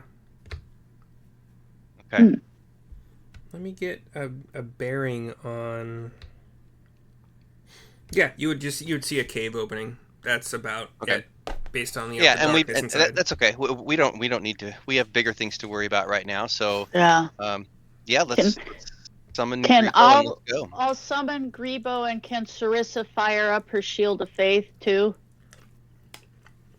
For sure. We're not in combat right now, so let me get Grebo token. She's gonna call up her Shield of Faith, and then we'll get Grebo there and give him the skinny. And Sarissa will point at the lightning cloud and be like, hopefully that can help you. And this is what we're dealing with up there, and then explain maybe it's Gorthok, the sequel or whatever they're summoning. There's a bunch of twigs and 2 angry anchorites with rotting boar's heads. All right. So Grebo exists now. Somebody can start a 10-minute Grebo timer. Somebody can start a 10-minute Shield of Faith timer. Both of those would be helpful. 10 minutes? Okay. I mean, how do we know when to move them along the timer? I'll let you know until we get in combat, in which case, it would become more obvious. All right. I'm going off of conversations. I'm kind of sort of counting lulls in conversations as actual in-character lulls. That's why I wanted to wait to call Grebo until literally as we're stepping up there, and then call Grebo, so it'd be like, here's what's going on, and go. Yeah, just be paying attention if you want to contribute to conversations. Otherwise, in-character lulls in conversation are in-character lulls. Yeah, so Sarissa says, I will call Grebo. She'll fire up her Shield of Faith, and then it'll be like, as we're stepping out, I will call Grebo. We will explain very quickly X, Y, and Z, and then we go. Because I suspect once they see us, well, either we attack them or they attack us. You are one or the other. You were as with the summoning of Grebo, with the talking to Grebo, etc. You're at 9 feet, including the tusks, which are about 7 feet. You're at 9 feet of boar face completion.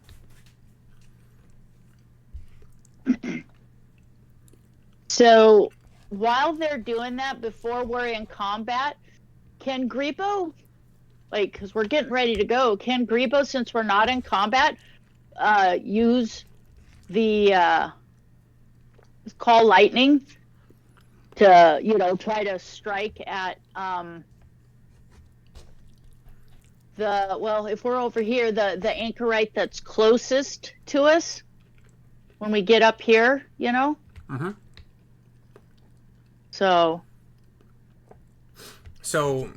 read Call Lightning and let me know if it requires you to be able to see your target or see the ground or... Centered on a point you can see within range directly above you. I just have to see the spot in the sky. That, yeah, up. Yep. I have to be able to see that, range? and that I can direct it down.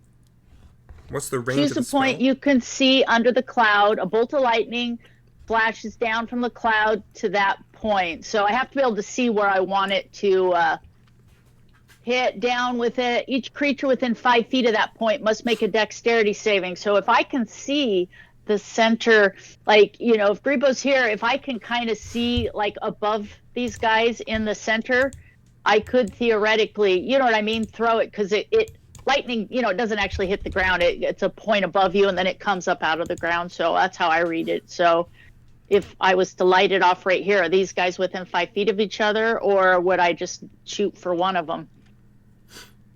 10 feet tall, 60-foot radius, center point you can see.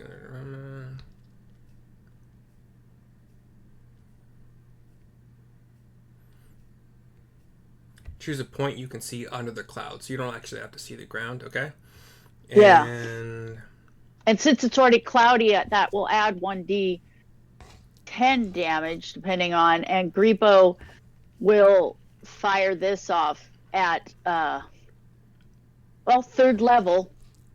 So that would be, you know, just to get their attention, because I suspect once this happens, they're coming after us, right? all right, so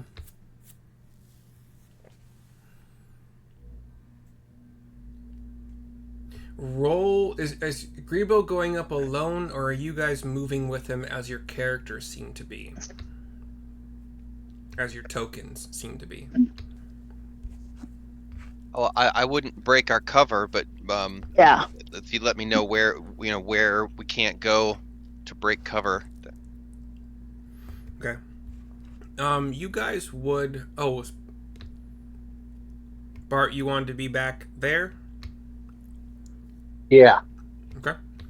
Cool. And Sarissa will have warned everybody, and everybody watch out in the middle of the circle for right now in case Grebo decides to fire off an erupting earth. Don't want anybody getting squished. Alright, so including tusk length, you now have 10 feet of boar face starting. Maybe the legs are starting to kind of like, or like the chest and like, you know, I don't know how. He was huge last time. He's huge this time. So Grebo will fire that off, like, you know, above the anchorites. If it hits the boar, it does. If not, but you know what I mean. And yeah. But he'll do it like in the middle if he can hit both of these guys. I have no idea if he can hit the boar too. Okay. Or if it will matter. The boar is... It's okay. So you want to center on this guy. They need to make a dex of 14 is their saving throw. But okay. Grebo will put it, like I said, like right if putting it right above these two, if they're within 5 feet, he'll just do it right between these two. I have no idea what's going on with the boar, but but if it can get both of them, then both of them need to make a dex of 14. Okay, so I would need stealth checks based on where your tokens are. Sarissa, Grebo, and Bugdub. Sarissa, stealth. So +1. Which is, you're rolling for all of those. That's funny. Yeah. So Sarissa got 12 + 1, 13. Let me see, what does Grebo have? Hold on. Sarissa's a great leader. Grebo. So Grebo got 15, and then Bugdub. I think Bugdub is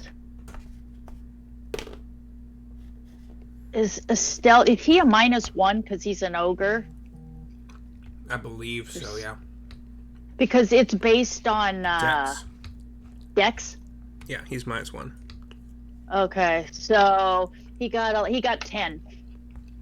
So he would be hanging back though. Sarissa would be like, kind of stay close, but don't get yourselves noticed, and You can't rewrite things after a bad roll. That's not how D&D works. Well, no, he was gonna roll bad no matter what. It's like he never just rushes out unless Sarissa tells him to. Kind of at this point, it's like, stay close to me. Don't get killed, and if anything attacks you, kill it. So I rolled 3 d20s just to kind of get a feel for things. I rolled a 3, a 3, and a 14. That 14 being higher than 2 of your guys' stealth scores is enough where these guys have detected you before the Grebo spell was being cast. So there will be a... I have to fucking label all these guys too. There's going to be a... what's it called? Initiative. Gosh, can't remember words. So, give me your initiatives in a bit here. Initiative. Or whenever you give it to me, I'll try to... Oh, wait, rock dice. 4, 19. So, Grebo got 19, but I think he might be what's his initiative, though? Is he a +1? Oh, he's a +2, so 19. Grebo got 21. Okay, Grebo 21. Rio was 12? Yep. Rio is 12. Sarissa, I think, is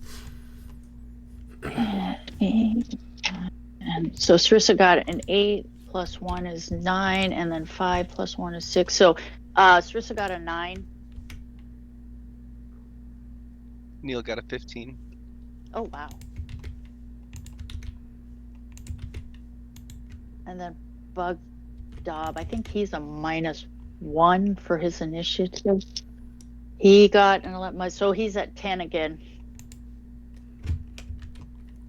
Because he's a -1, so 11 -1 is 10. I was hitting copy instead of cut, so I had duplicates of you guys in here. I was like, what the fuck? Cool. Cool. So, y'all see that you're detected. You know that in your order, it's Grebo, Neil, Rio, Bugdob, Sarissa. So kind of be considering some options as I get the initiatives for these guys. I'm sorry, who'd you say was first on ours? Neil? Grebo, Neil, etc. Grebo, Neil. Grebo, okay. What was Grebo again? Grebo's pretty high. 21. Yeah, he rolled nice. 19, but he has a +2 initiative, so it came out to 21. I don't think I've ever rolled that high for initiative. So he will get his lightning strike off, hopefully. Yeah. It's awesome. That's I've never rolled what a that great high way to for start an this initiative. battle. I right? love it. Well, and Sarissa is he's a +2 for initiative. Sarissa has advantage on initiative, but I rolled a 5 and an 8, so either way, I was gonna go last. Oh shit! I gotta put my shield of faith. Shield of faith. There, shield of faith. There it goes. Oof, that's a bad one. And so Bugdob will have the 3 normal javelins, but Sarissa has her +1. And she will have told Bugdob, same as last time, don't lose them. Keep track of where you throw them. These don't come back to you, like mine. My special one. Bugdob noticed that last time. Yeah, so keep track where you throw them, because you might need to get to it and throw it again. And don't get mad and break it over your knee.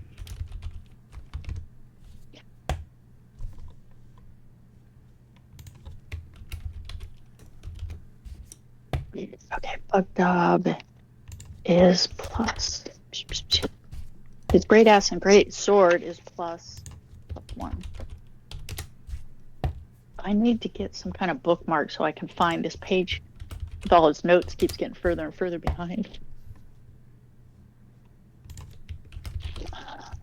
Oh, I have those bookmarks Julie made me. Hold on, those are awesome.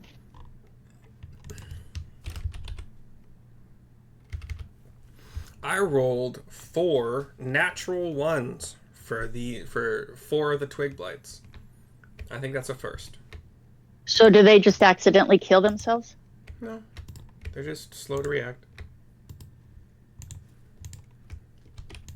Justin, you can tell Julie I'm using one of the bookmarks she made me.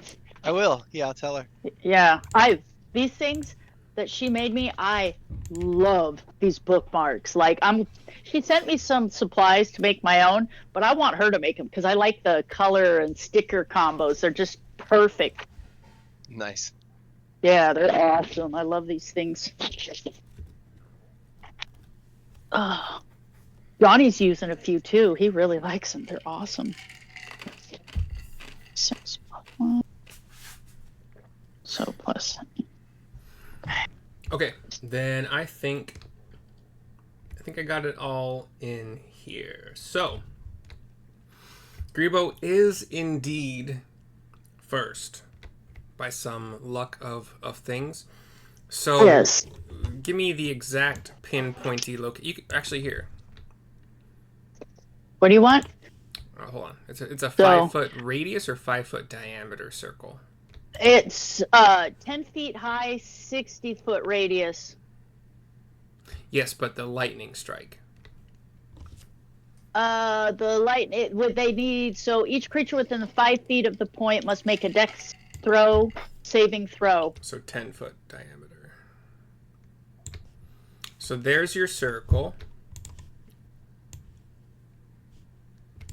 I have moved it close to the orc you want. So like, if you think you can position it in such a way that you can hit multiple creatures, you're welcome to move the he circle. put it like kind of just in the middle like that. I don't know where the boar is or if he's even tangential at this point, but in between so that, these two get nailed. And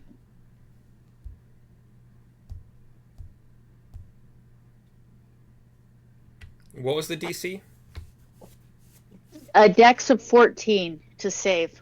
Okay, so number 2 does save, number 1 fails. Okay, so number 2 is further away. Hold on, I can't see the numbers. Yes. So yeah, okay, so let me roll the damage, and then it's a D10. So hold on, that's a D10. So a 7 and 8. So 7 and 8. 5 and oh, that one's not that good. Oh, 3, that's better than nothing. So 7, 8, 9, 10. 20 points of damage if you failed, 10 points if you saved. Okay.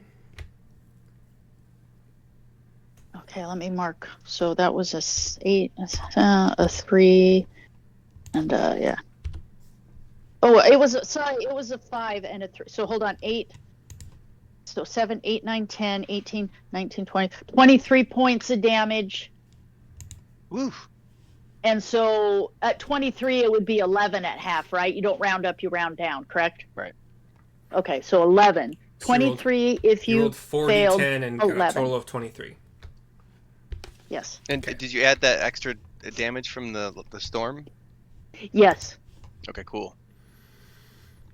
Okay. So 23 points. I mean, it's nothing to sneeze at.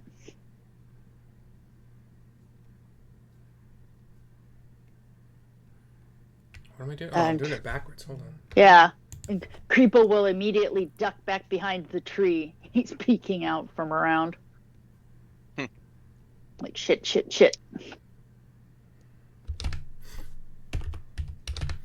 Okay, and then that would be 11. Actually, Okay.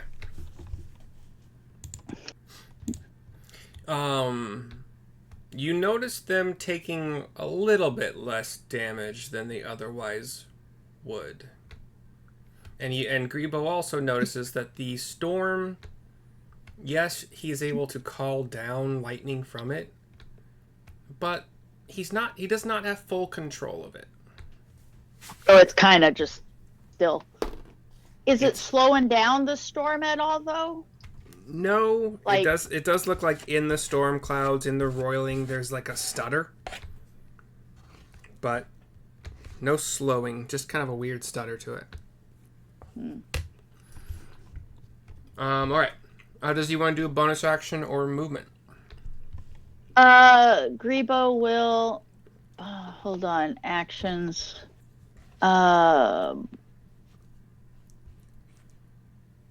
He will... Well, knowing Grebo,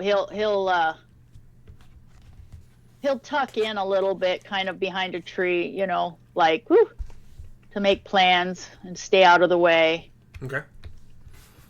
And then, as far as bonus actions, he'll pick up 3 little rocks, you know, do his little magic stone thing like he does. Okay. His lucky rocks. All right, then up next is Twig. What do they have as far as movement? Movement isn't great. I think they have ranged. No, they don't. These guys aren't. Needle Blights had the range. Okay. So Twiggy goes.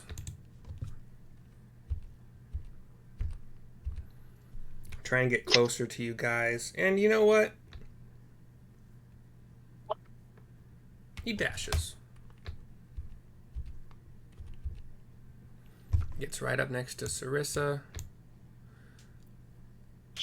And definitely looks like it wants to hurt you. Rio. Yeah. I'm going to shoot at the westernmost dude. Okay. You could get you could certainly get a line of sight that doesn't involve a twig blight being in the way.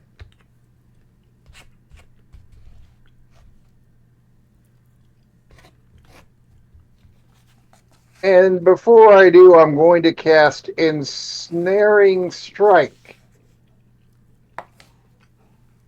which is a bonus action. All right.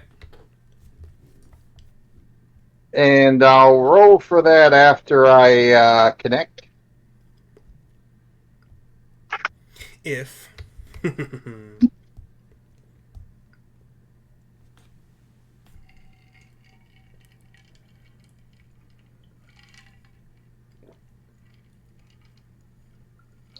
Oh, I only got a 28. That does hit.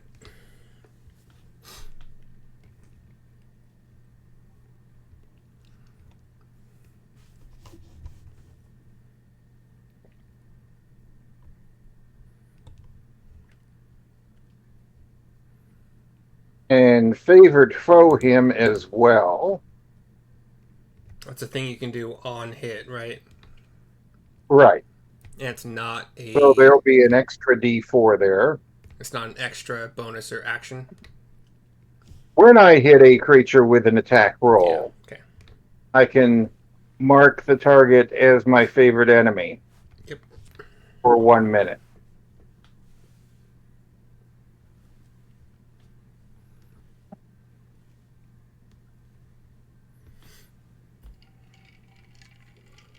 So, Ensnaring Strike.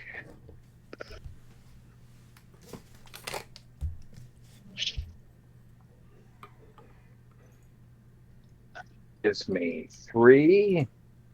Regular damage gives me 10. And favored foe gives me 1. So that's 14 points of ouch with the first arrow. All piercing. And the target must succeed on a straight saving throw or be restrained Failure by the magical vines until up to a minute. failure. Is it a large creature? No. Okay.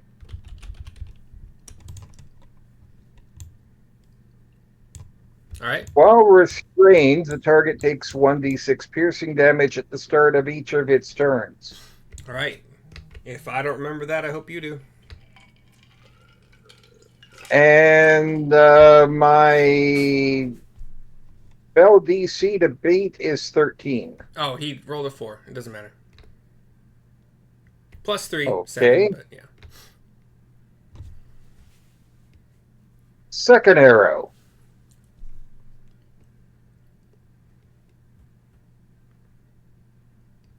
$16.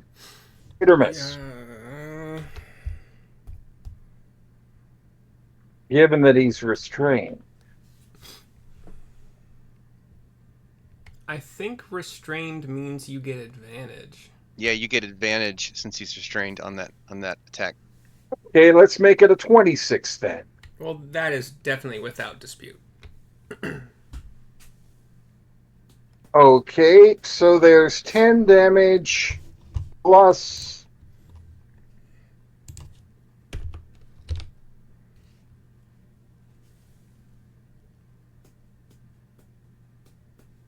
Colossus Flare, which is another D8. Which is another 7. All right. So that's 17 damage. Yeah.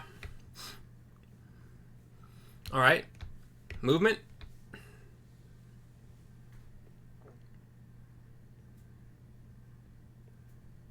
Yeah, I think I will. I think I might just do that.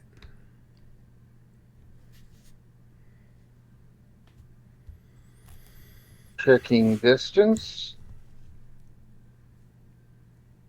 It is 1-to-1, so like, yeah.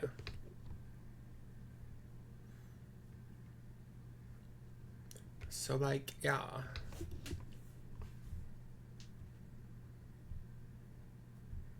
Wait, did I skip? I skipped a bunch of you. What am I doing here? I did bad, but it's okay. Rio still has a good turn. We're not going to negate it. We're going to have to figure the shit out. It's my bad. Wait, what did I do? Oh, I did a lot of bad. Okay. All right. Yeah. Neil was a 15. Bug Dog was only a 10. And Rio, that is your turn, I'm assuming? That's all. So I apologize. You're going to feel like you're out of place when we actually get back to you. My bad. Twig 5 should have gone first instead of 10. But can only dash.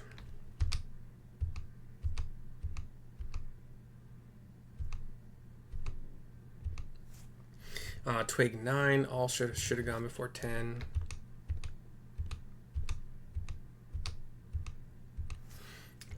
Neil should have gone before Rio. So Neil, what would you do? Okay.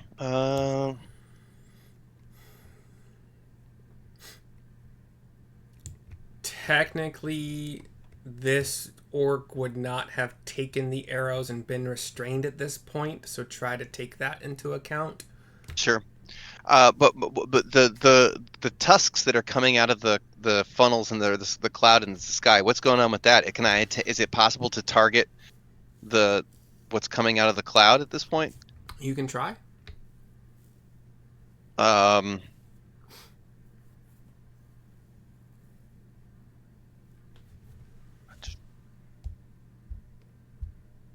Yes, I am going to cast Dissonant Whispers at second level at the big tusks in the sky. Okay. So Which that is a Wisdom saving throw 16. Okay. That is a natural 20. Okay. Then he takes half as much damage. But to be fair, like I have to be within 60 feet to cast that. So where do I need to be? Do I need to move up a little bit? so I can get within 60 feet of the where I'm targeting? You would have to be roughly with geometry the way that it is. Technically, you'd probably have to be about Sarissa level. Okay, I'll move up that far. Okay. Would that work? Yeah. Give me your damage roll. Okay. 3d6.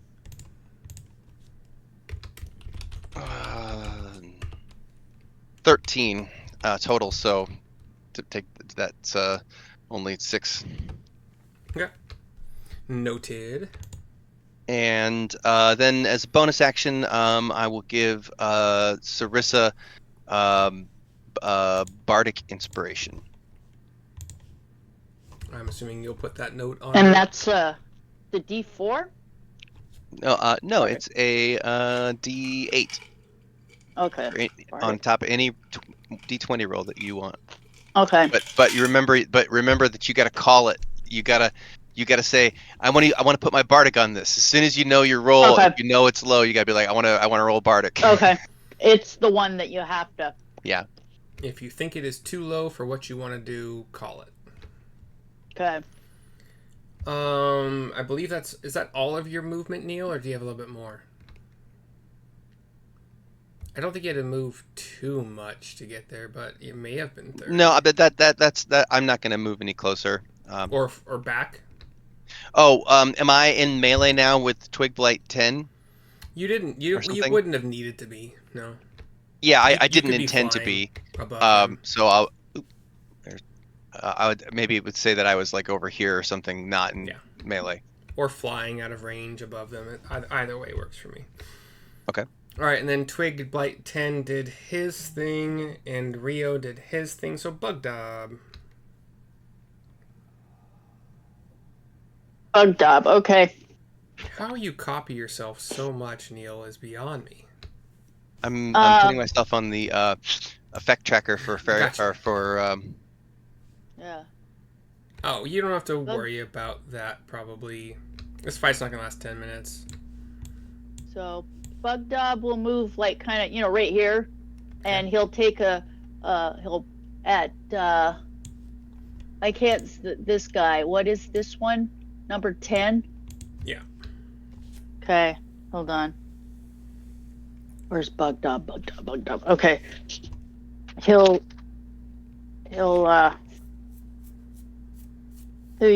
just bring his great club down. Okay, so that's 1 plus 8. So hold on, that's D2 hit. So 10 plus. Does 18 hit? I hope so. Okay, so 18, and then it's 2d8 damage, right? For the plus, yeah. If he's got his strength. Plus stuff, yeah. I'm just making sure I've got the right. So where's my d8? Plus 6? D8. That's a D10. I need a D8. Okay, so 2d8 plus this. So is that a? I was going to say, a 9. No, it's a 6 because it's a D8. 6 and 6, 7, 8, 9. 15 points of damage to number 10. Okay. 10, 10, 10. Is it 15? Yes. 15 damage. Okay. To number 10. Copy. And then is he hanging in there? Just barely. Okay. And number 9 hasn't taken any hits at all, right? Correct.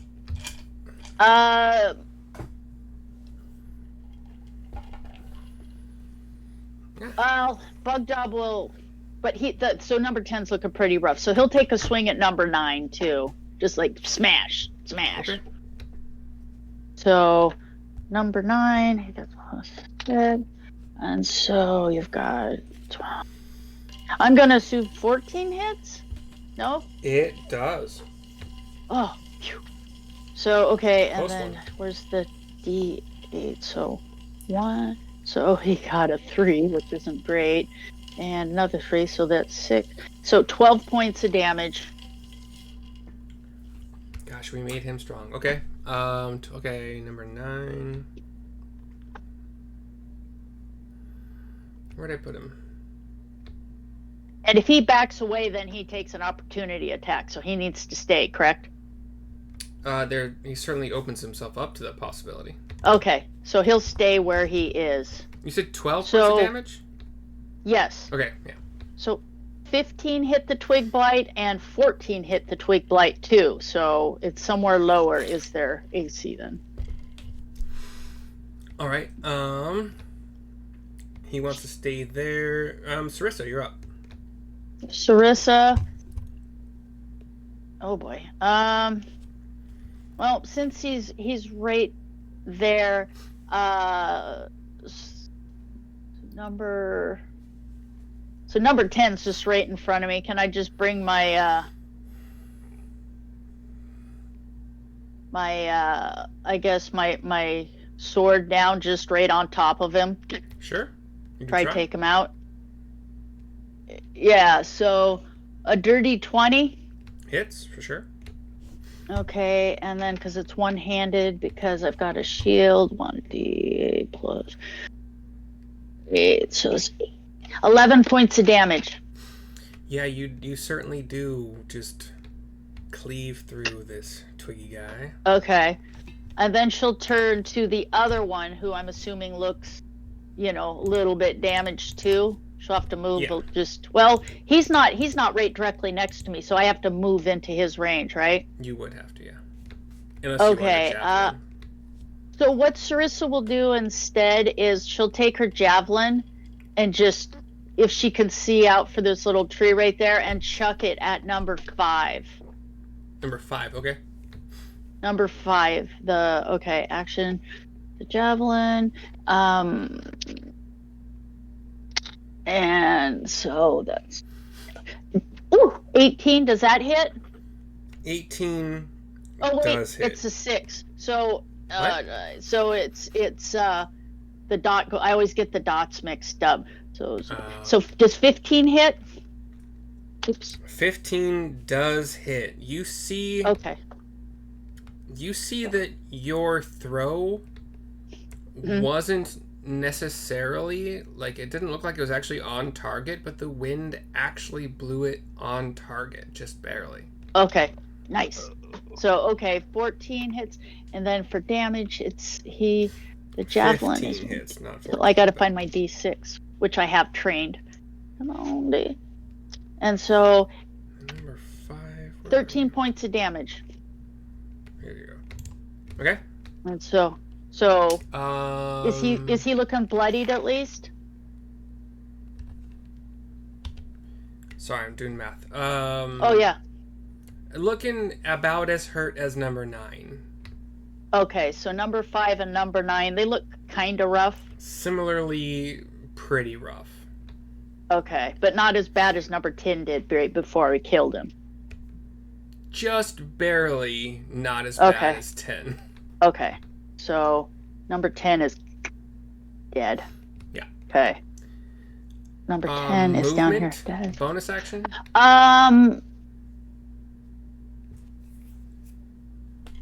Sarissa will just scooch this way just a little. Let me zoom out and see where I'm at.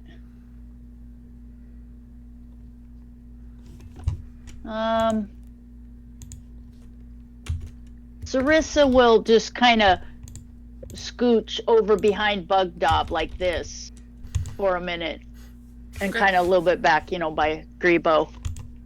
Cool beans. We got. And sorry, bonus action or no? No, Sarissa. Let me look just real quick at the bonus. I just don't ever use them, so it's not a whole lot for Paladin. Nope, right now. Nope. I'm good. Yeah, Shield of Faith and. Yeah. I don't know. It's been a while since I played one. Let's see. Anchorite number 1 will.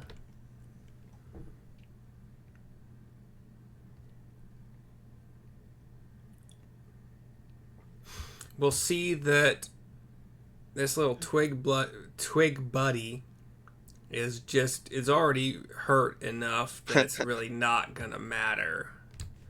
Which one got hurt? Number 5 and number 9 Oh, by okay, yeah. you and Bugdog. He sees that Twig 9 ain't gonna be long for the world, so it really doesn't really matter if he does this. So I'm gonna need a dexterity saving throw from Bugdob, Sarissa, and Grebo. Sarissa is 13 plus. Sarissa got 18. Let me see what Grebo is. Grebo is Dex, right? And Bugdog's a -1. So Grebo is 14. So Grebo got 16, and then Bugdog is a -1. So he needs to. Bugdog got 16, but he's a -1, so he only got 15. Okay.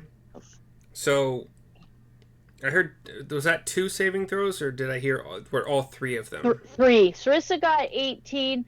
Grebo, I think, got 16, and Bugdog only got 15. Okay. Let me roll something here. Because Bugdog, yeah, he's a -1, so I had to take 1 off. So 16 -1. But Grebo is a +2, and so he got 14 plus 2. 14 is 16. I gave it a chance for the DC to be higher. The DC was already raised thanks to the storm, higher than it normally would be, but I didn't roll good enough on my D4 to have it raised even more. So everybody saves. But does that mean the lightning will come rip through and just like trash the trees and everything around us? 8 and another 8, so that's 16. Ooh, 2 6s and 2 1s. Weird. So another 14. 16, 14 is 30. So everybody takes 15 damage. Okay. And what about his little twiggy things? Oh, the twig's dead for sure. Oh, he kills them? Okay. So 15. 15. So Bugdog it does is seem like the spell is amplified. So 1, 3, 2, 4. So 4 plus 6 is 10. So add an additional 10, but take by half, so 5. So you guys each took 20 instead of the 15. So you would see the Anchorite forming the weaving hand motions and mouthing the words whatever of this lightning bolt spell. You've seen it from them so much, and you see it being energized by the cloud of lightning in the sky. Bugdog is down to. And then obviously number 9 is gone. And Anchorite has some more movement. He wants to hide, but let's see.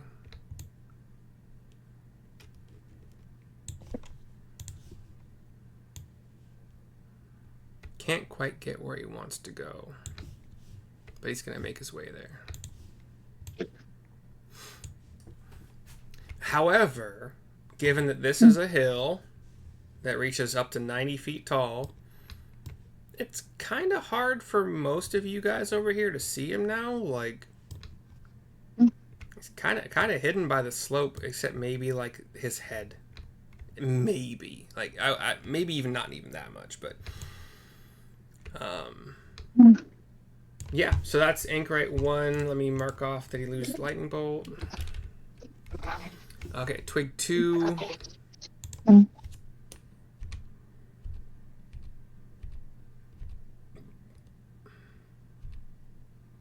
Has to dash, but gets right up on Bugdog. Twig 3 probably also has to dash, but gets right up to Bugdog. Twig 7. I'm gonna have to actually measure this one. Was I doing wrong? No. Okay, but it gets right about there. I think it was there. Twig 6. Make it about as far as Twig 7 did. Anchorite 2 is up now. Is restrained. Cannot move. And takes D6 damage if he doesn't make his DC 13 strength check. No, I think he takes that at the beginning of his turn. And yep. Doesn't say so. He just takes it immediately at the start of his turn. I think. Is that something we've read to make sure? Strike.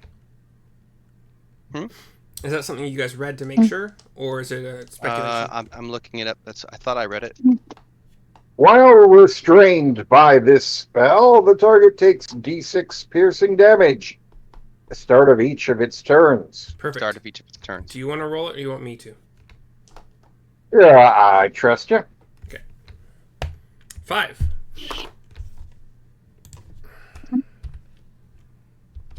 Gotcha. All right. Is restrained. The DC to break. Actually, it shouldn't matter what the DC to break it is, but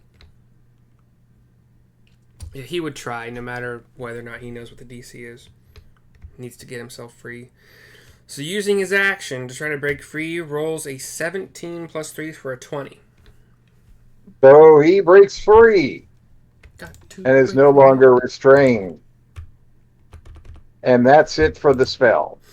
And then does not have a bonus action. No, the spell actually, Rio, is as long as you continue concentrating on it, it will continue working. So you next time you hit it, that ensnaring strike pops up again because you're concentrating on it. I don't think that's. If the target succeeds on the save, the vines shrivel away. It's the vines that are inflicting the damage, so I read it as he's free, and that's it for the spell. Right, but look at the very first line of the spell. It says, the next time you hit a creature with a weapon attack before this spell ends, and it's a concentration spell. So as long as you continue to concentrate on it and don't cast another concentration spell, the target every time you hit, those vines are going to erupt. If I hit him again, yeah. Yeah, if you hit him again, while you maintain your concentration. No. Guys. No. So you cast the spell as a bonus action, and then it says the next time you hit a creature. It doesn't say every time you hit a creature within the spell's. I go with the next time you hit a creature before the spell ends. And the spell lasts a minute. It's a concentration spell that lasts a minute. It's still the next time. It is not right, every but time. The next time before the spell. Oh, I see what you're saying. Yeah. This is a you're one right. and done. You're right. It's one and done. It's like a one and done thing. Okay. My bad. I could maybe rule if he wants to have concentration still. The vines still exist as a possible tripping hazard, but. Yeah, no, I see what you mean. It is one and done. For a first level spell bonus action, if it was every time per minute, it is first level spell. You're right. I love talking rules. That's fine. That's his action. Can't do a whole lot right now. He's gonna hide like the other guy was trying to do. So imagine, obviously, like Stonehenge, there's pillars at either end of these guys. So, hiding behind a pillar right now. Next up, ears. And even if he wasn't hiding behind a pillar, the slope of the hill probably also would hide him. Twig 1 only has 20. So would also be a dasher. I think everybody's going to have to dash to get around Bugdob, to be entirely honest. Twig 4 won't make it.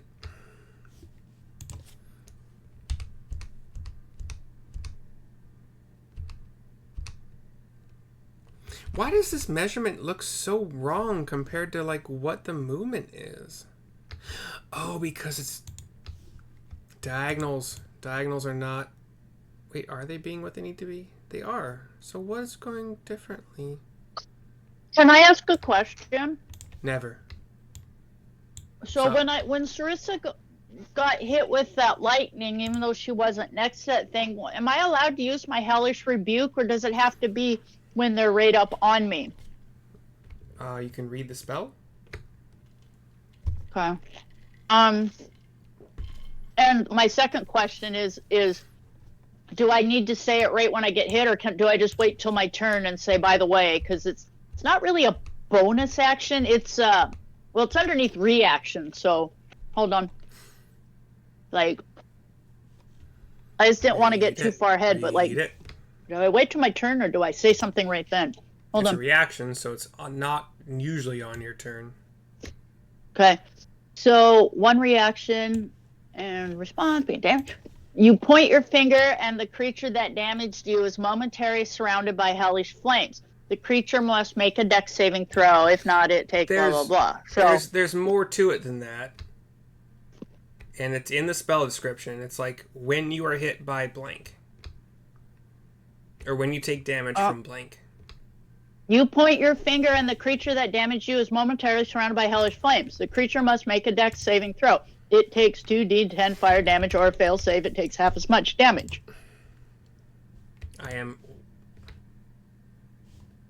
Oh, they have to be within 60 feet. It's a reaction to being damaged by a creature within 60 feet of you.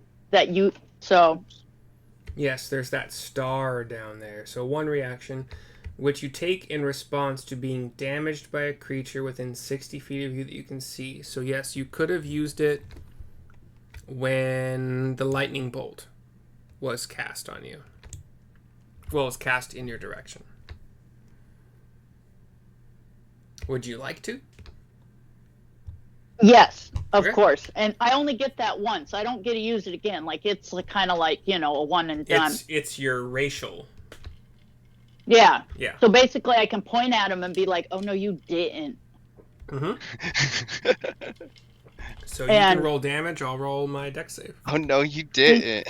Yeah, right. It needs to be a dex of 15. Got a 15. See if it has a minus. There's a +1, so 16. 2d10. Where are the d10? That's a d12. Ooh, 9. And 7, 9, 10, 11, 12, 13, 14, 15. 16 points of damage, so half of that would be 8. Okay. And let me mark that off because it's Anchorite done. number 1. Yeah, okay. So do you just want me, like, if I get hit, I'm going to use that, just say it right then, don't wait till my turn? Yeah, it is. I mean, try to interrupt for reactions. Okay. Reactions are interrupts. So when something triggers your reaction, you take it. You just like, okay. You take it right then. We tend to be slow enough that you should have plenty of time to get even if we have to retroact it, it's fine. Yeah. I just, like I said, it's like I'm trying to do Grebo and Bug Job, and my brain is just like... You have 3 characters right now, so... But that's how we designed a lot. Well, and I don't like to use it. Like I said, I only get it once, so I'm not going to use it, like, on a twig blight, That's dumb. That's probably a good idea, yeah. Yeah. Cool. Top of the round. Okay, where's my... Divine Hellish Rebuke. Bam. Oh no, you didn't. Sucker tried to play me. Do you remember that song from that commercial? No, but you're making me have ideas about doing like a ghetto warlock. Oh no, you didn't. Sucker tried to play me, and then he didn't pay me. A ghetto tiefling warlock character that just talks that like song. Real slang all the time. Yeah, I'll find the link, but I think it was like a PlayStation 2 game and it was a commercial like 15 plus years ago, and they had the whole "Oh no, you didn't" song. Oh, you've never heard that? Oh my god. Yeah. Oh no, you didn't. And it's a bunch of thuggish mercs sitting around singing this "No, oh no, you didn't" song. You know, doing like the handsy and the attitude. It's fucking hilarious. All right, so at the top of the round, what happens is Mercenaries 2 Anthem. absolute bedlam. No, we have 5 Gorthox come Right. out of 5 giant. That'd be so fun. So, but like when you're level 18, growing out of the trunk of a tree. I know it's hard to see, and I'm so sorry, but like you see this guy moving around. Mm-hmm. You've seen these before, and you can identify them as needle blights. Dropping down from the like leaves and branches of the tree. That's Oh shit. here. And you wouldn't necessarily be able to see these things, so kind of like pretend like you don't. Okay. And even like if you don't scroll the screen away from your characters, you won't notice them. So try not to if you can prevent it. But I'm just getting these guys here for my own benefit. I need to roll more initiatives because I'm a stupid. But while I am doing that, Grebo is gonna be up.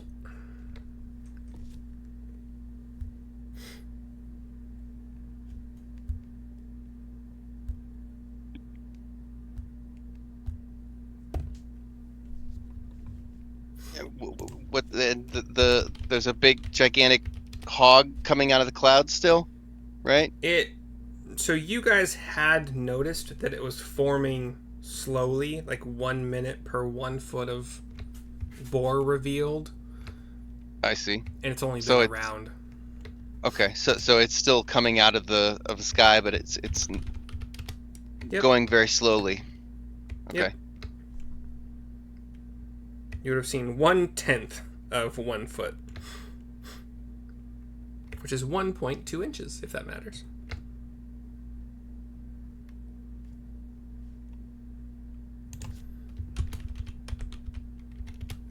Grebo, you're up.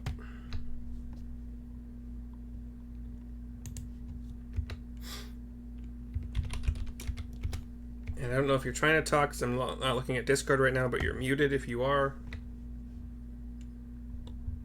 I'm just talking to myself. Okay, Grebo.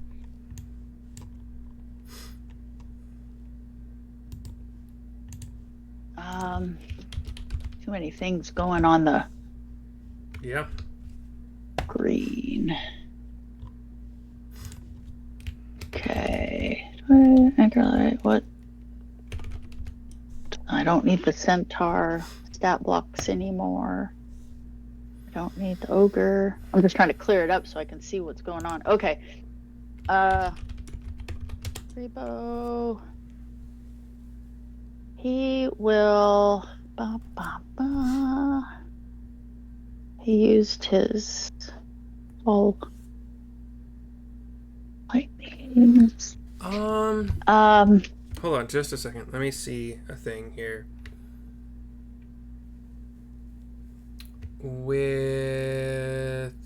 Well, actually, yeah. If I roll a 19 or higher on my d20, something might happen. Something will happen. That's 15. Okay, sorry. Go ahead, Grebo. So I can see all the little twig blights, right? You can see, yes, all the ones that are around you. Okay. And did you say this? So the anchorites are booking it, but all the twig blights are coming at us. Correct. Yikes. All right. And you would have noticed the vine blight and needle blight that formed to Vine your blight. backsides. Oh, that's Where? right. The other one. I was like, my brain kept saying tree blight, but I'm like, no, that's not right. They're very So different. we do know they're there. We do know they're there now.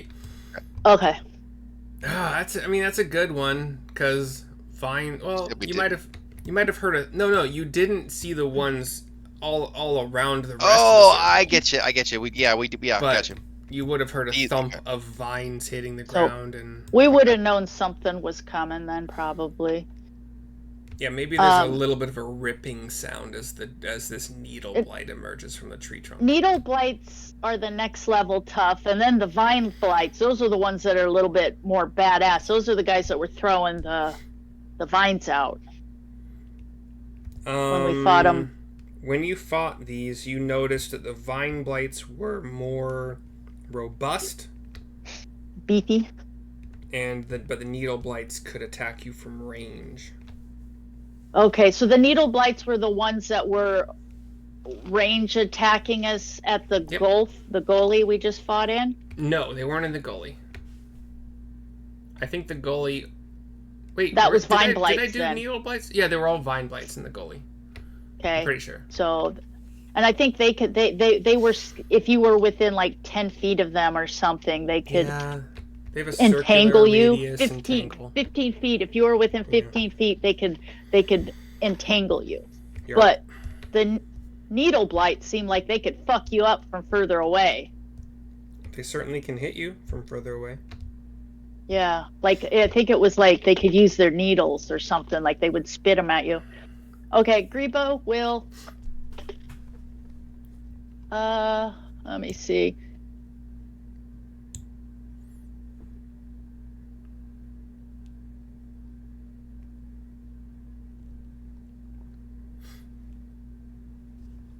So if Grebo 20-foot cube. Yeah, I'm thinking just because like Grebo will say to Thrissa, like, you know, where are the anchorites? I'm assuming it'll be like, yeah, they're heading off. So There is your 20-foot cube. Grebo does not want to get squished. So yeah, let me see so if he turns it on its side. Shit. You had a 60-foot circle, right? For your call lightning? Yes. And that's a bonus action to call it again, right? Yeah, so my question is if I use that again, that burns another spell slot. Or as long as I'm concentrating on it, can I keep calling lightning down? I never understand how concentration, like, since I'm concentrating on it, if I don't use another concentration spell, can I hit somebody else with it as long as I don't lose concentration? So, on your action... I don't understand. Okay, this is a good one, actually. You got a good point. Like, you're not... Erupting Earth is not a concentration spell. So, in theory, would not negate Call Lightning. However, you kind of get one or the other. So, Call Lightning can continue to persist, but you're not going to use it on this turn if you use Erupting Earth. But it'll persist. That's what I was asking. So, so I need to decide, like, am I going to use this? Let's be honest. Unless this fight moves way the fuck away from this Circle of Thunder, it's a 60-foot radius. So everything will always be in this freaking... Yeah, it's a long-ass radius. Okay. So it's not as long... Yeah, but anyway. Yeah, so what Grebo will do is I won't burn, like I said, I won't burn. We'll put the cube down here because the cube is instantaneous and no concentration, but I'm not gonna burn that up. What I'll do is, because I get really confused, like concentration and when can you use what, because it just hard. So this slightly that is the radius of your call lightning. Okay, so as long as I can move around. So you want to do Erupting Earth or do a Call Lightning strike? I'm gonna do the Call Lightning because I've got it. So okay. We'll keep the square off to the right in case you want to use it. Yeah, later. I just need I just have to. You can't move the circle. Okay. As far as anybody I'm aware. within there. So okay, well. Because of that or whatever. So yeah, I'm going to do the Erupting Earth then because there's not fuck all I can do with that right now. I mean, So, without spending another spell slot, you can hit a fair number of twig blights with one lightning strike. Or if you want to hit yourself and the Vine Blight and Needle Blight and Sarissa and Bugdub, you can try to do Erupting. So can I throw... Stop moving the big circle. Let me see where... If I do it right there, everybody... So if I throw it, like, right here, like, can I hit these three and this guy if I kind of throw it, like, right here? Okay, sorry. Once again, highlight the people you want to hit, or the things you want to hit. Well, I'm thinking, like, if I could hit, like, these guys right here and maybe get this guy if I do it, like, right in the middle right there, but not, you know, I don't want to... We'll hit 3 of them. See the smaller circle right here? Yeah. It'll hit 3 of them. There's no way you can hit more than 3. Yeah, I'll hit 3 of them, these 3, and that way I'm not any closer so I don't accidentally hit Bugdub. Okay, so 2, 11, and 4. Okay, and that's another dex save, right? Yeah, it's a dex save of... I think 14? it's a dex of 14. Yes, a dex save of 14. So 2 saves with a 17. 4 fails. And 11 fails. Okay, so it's D10s. So that's a D12. I need a D10. What's my D10? 1, 2, 3. Okay, so 8 and 7. Oh, I got 8 and 7. The first 2. That's exactly what I rolled last time too. And got another 8. Oh my god! And then Wait. 8. That 16, can't be how the 17, spell works. Hold on. 25 points of damage if you failed, and half of that would be 12 points of damage, right? Because you take half and you round down.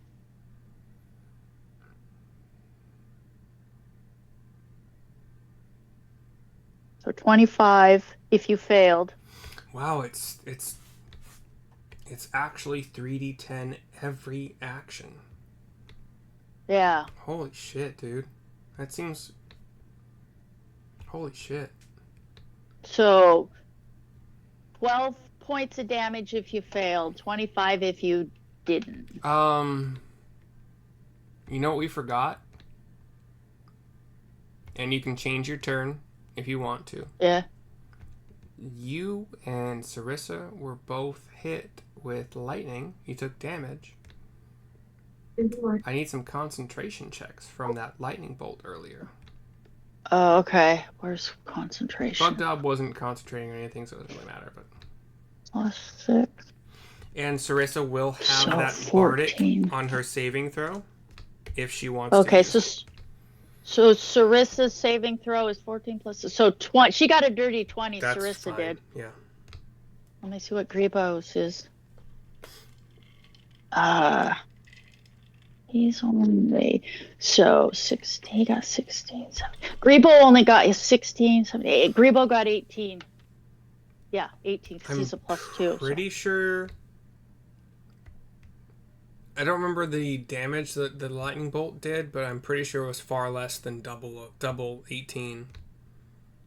Not far less, but less than. How many hit points is Gribo missing right now? 20. Yeah, you're fine. Okay. And then okay. So yes, you would not have lost concentration on Call Lightning. And sorry, what was the damage you just rolled for your lightning? If you failed, you have 25 points of damage. Mm-hmm. If you succeeded, you only took 12. Okay, because you can't take 12 and a half points. You have to round down to 12. Yeah. So 2, which is Twig 2. Twig 2's gone. Okay. And Twigs 11 and 4 have not taken damage yet. What? I think. I have a question. Could I theoretically have hit the Anchorites, but they're running away, right? You can't see them. Okay. Because of the hill Yeah, slope. so I just know that they were there and then they've ran away, so I don't see them anymore. Twigs 4 and 11 took 12 damage. Yes. They're looking bad. Like number 10 bad? But still just barely up. Okay. Foobar? Yeah, repairing them is probably not an option. Okay. Grebo, does Grebo want to move or use a bonus action? Grebo will...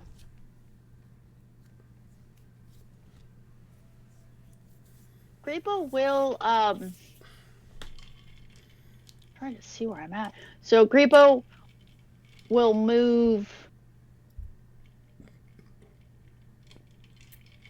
I guess, well, if I move, where can I move where I'm not going to get swiped out? But I guess I could, like... You're currently in melee range with nothing, so... Oh, okay, then I'll stay where I'm at. Yeah. Alright. Twig 5. Looking rough, still gonna try to do a thing. Gonna get out to Bugdob here. I'm gonna move this little circle, if I can target it. Really? I can't target the little... Okay, whatever. We'll make another one. That's stupid. Twig 5 gets up to Bugdob. Sorry, I have a whole bunch of characters. Yeah. That's cocked. 11 plus 3 does not hit Bugdob, just clanks off his armor. And that is Twig 5's entire ability.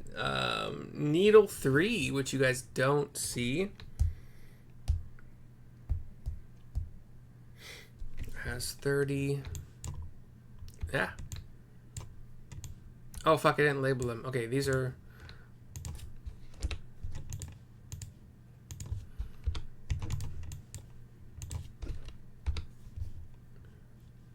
I'm an idiot. God damn it.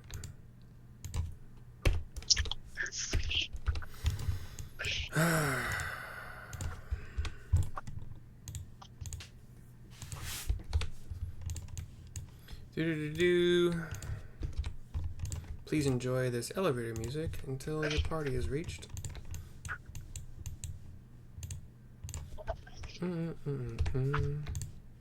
If Grebo moves slightly north, he would have to take an opportunity attack from number 1, right? If you move within 5 feet of somebody, you take an attack. Not when you move into range initially. It's when you move out of range. Well, that's what I'm saying. If Grebo, instead of staying put, if he just went due north like this, he would take an opportunity attack from number 1. Yeah, it would.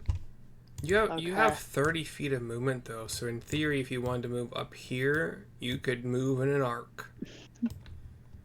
But you might... Okay. I mean, you can move in an arc between these two, not within melee range of either of them. Grebo, like, that's my thing, is, like, I'm not melee, but Grebo's also taken some damage and he's soft. I would see him, like, moving up and away so he could assess the situation. So, not that he's going to stay safe. Much like a Dawn... Grebo is a summoner buddy. Yeah. Unfortunately, if you got he is under your command. Oh, so he doesn't think independently? If you want, during RP, he can have personality. He can say things during the battle. But if you're mentally commanding him to do something, he'll fucking do it. So Sarissa would be the one, Sarissa would have to look around, assess the situation, and be like, okay, I need to get my summoner body somewhere safe because he's squishy. Yeah. I mean, if you want, it's not that you can see and hear and whatever through Grebo's senses. Yeah. But he'll listen, Okay. They're so kamikaze just to be, if they need to be. Sarissa would have heard noises, and I really think she would have, moved Grebo up. And she might even yell, do you see anything? So... Yeah, so Sarissa would have heard these noises, but there's still there's still a storm, there's still thunder, there's still wind, so nothing else is... No, there's no sense. Okay, so... if she moved him up this well, he would be kind of far away though. Like I said, I'm just trying to decide like what should she do because she knows he's squishy. Yeah, this is a really long turn. We need to keep going. So like this. Yeah, what I'll do is I will just move Grebo more up in between, kind of closer to Bugdob and Sarissa, like where we can keep an eye on him. Like so he's in our peripheral and be like, don't get squished. That makes sense? Yep, Twig 5 took his action. Needle 3 moved. You guys still can't see him. Twig 9. You can't see Needle. Oops.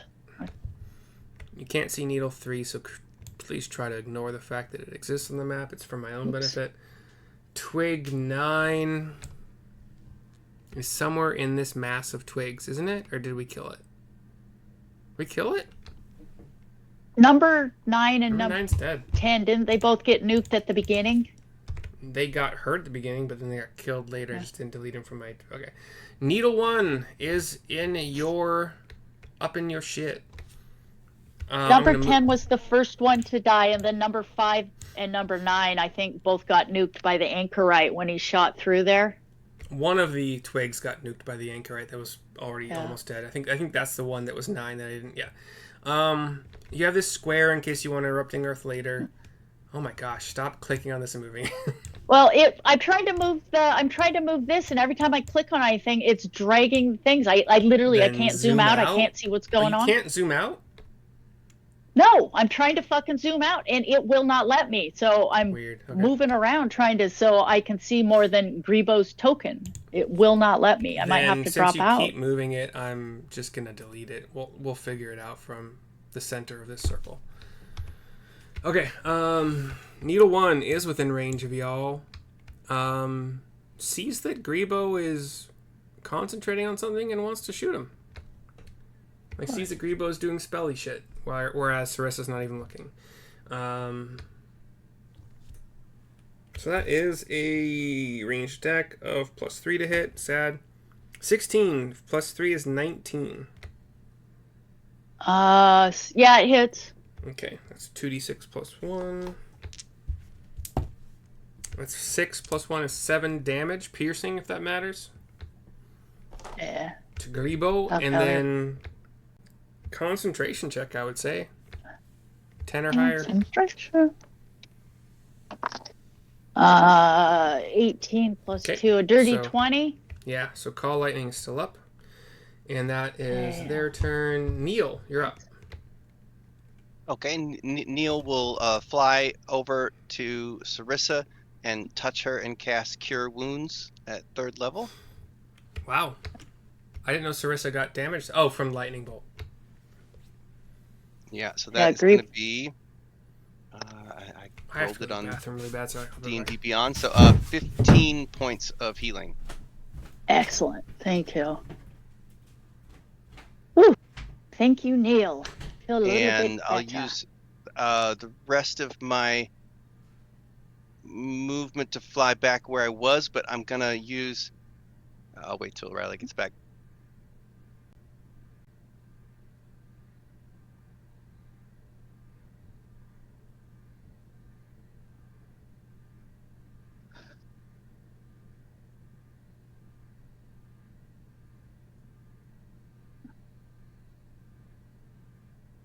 See, that would have been 10, 5, 10, 15, 5, 10, 15, 20. Yeah, and then I'll go 10 feet in the air. Oh, good idea. Well, I'm in a tree. I don't know. Still, I can do that. That way you don't accidentally get tatered if Grebo erupts. I could try to fly up to a tree limb and take cover if DM would give me cover up in the tree. Yeah.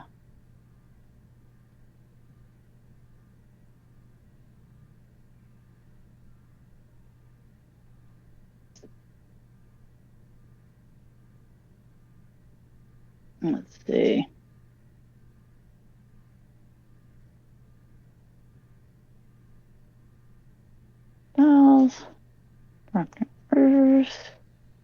And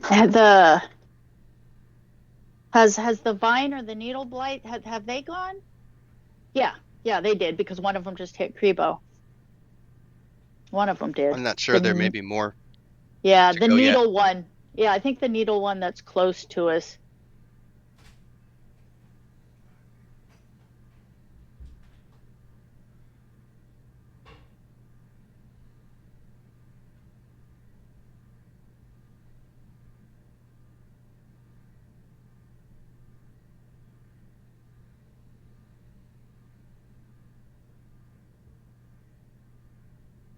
Let's see.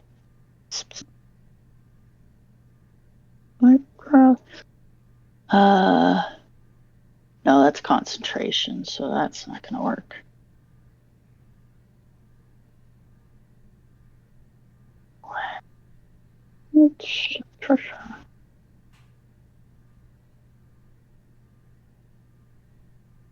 So I'm pretty sure it was the needle blight that hit Grebo, because they have ranged attacks. So it was number 1 that hit Grebo. Oh. So.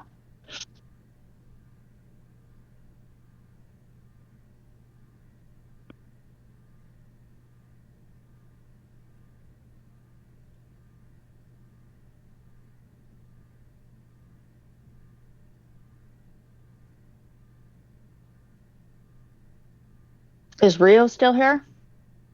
Yep. Oh, there you go. Okay, I'm just reading through my...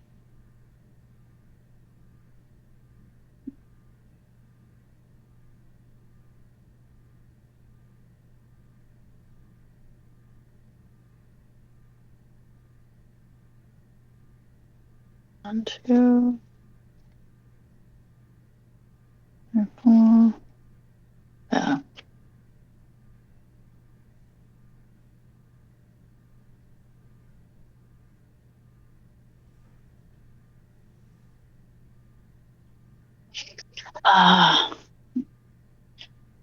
So I had to like literally leave and come back before it would let me zoom in or out on this thing. It's really weird. It's like it's seizing up.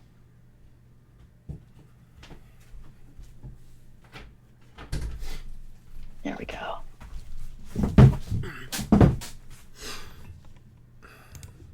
You back?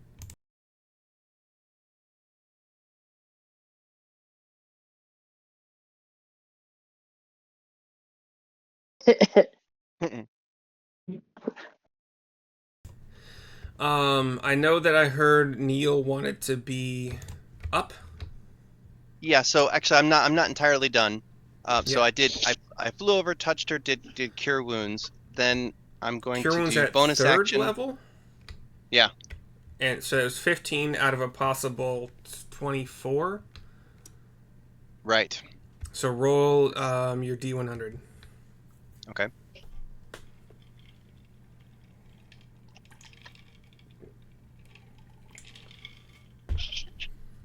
$89. You get your spell slot back. Woohoo! Nice. That's my Let me healing make sure roll. I get that back. Okay. It's Then I'm going to use bonus your action. awesome cloak.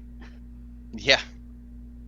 Bonus action to use one of my bardics for my Mantle of Inspiration. Okay. And so I'm going to transform again with my College of Glamour into, a super cool looking rocker bard, heavy metal rocker bard. And Bugdob, Sarissa, Grebo, and myself all get 8 temporary hit points.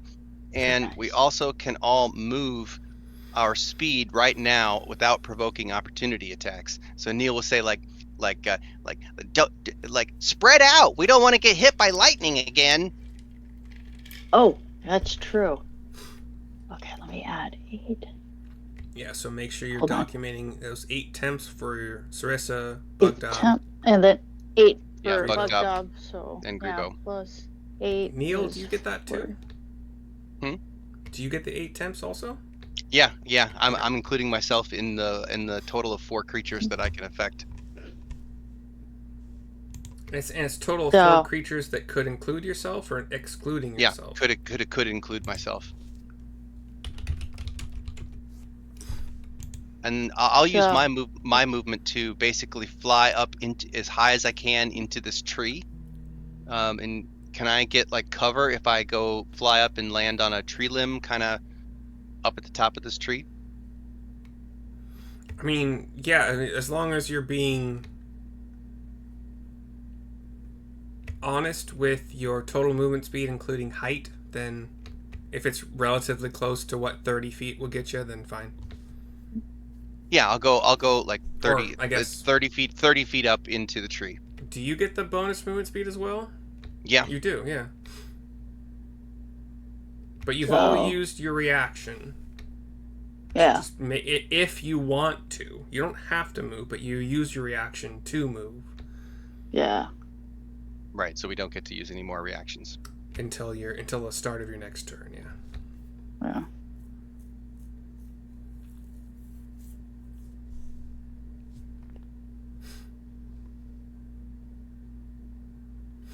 I don't necessarily understand why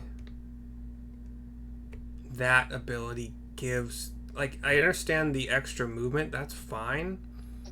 But to ignore all opportunity attacks... That's crazy. Maybe they're just awed by how awesome Neil looks. Maybe that's it. Maybe he is able to distract enemies as well, and that's fine with me, like, if that's how it's working. Yeah, they're just so impressed. Like, wow. Yeah. So Neil, you're 10 feet up? You guys are hold on. I said, guys, don't bunch up in a line. Oh, oh yeah. Sorry. Spread out. Yeah, Bug Dob would have moved more like. Well, I don't know. He would have just. Yeah, I think Bug he Dob's kind of not takes bright. along. Yeah. How far can he move? He can move. What's a line? Yeah, he can move quite a bit further though. 40, so yeah. Yeah, he said move. Sarissa would have been like, keep going, keep going, keep going to his furthest ability. So he'd been like, here. Okay. Neil, done? You know what I'm thinking? I'm thinking instead of having hundreds of enemies on this map, I should, for the sake of everybody actually getting to play the game, like just form a big enemy. With like multiple actions and whatever per turn. But it's fun both ways. I like these big brawls with multiple creatures. Yeah, I think it's pretty cool. But you don't get to use all your area of effect stuff. Yeah, that's true. But you don't get to do anything for like 10 minutes at a time or more, depending on how long people take to do their turns. That's what I'm here for it. Needle 2, you can't see him. Actually, fuck, Needle 3 would have fucking sprinted. What am I thinking? Okay.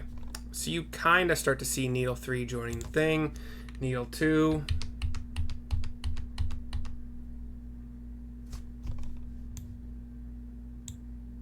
Okay, so Grebo's there. And then Bug Dob would have been. Yeah, he would have been right there. Okay, Needle 2 sprinted. Vine 1 can do a thing here.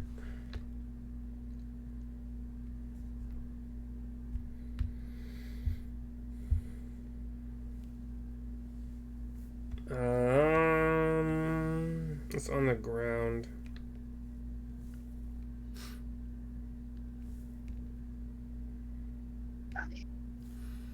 So, let's see. Neil, did you have just enough movement speed to get about 10 feet off the ground? No, I got my full 30 from my bonus, and I moved 30 feet up into the tree. So you're 30 feet up? Yeah. Okay, cool. Oh, yeah, the reaction. Okay. So Vine 1 would have lost track of you.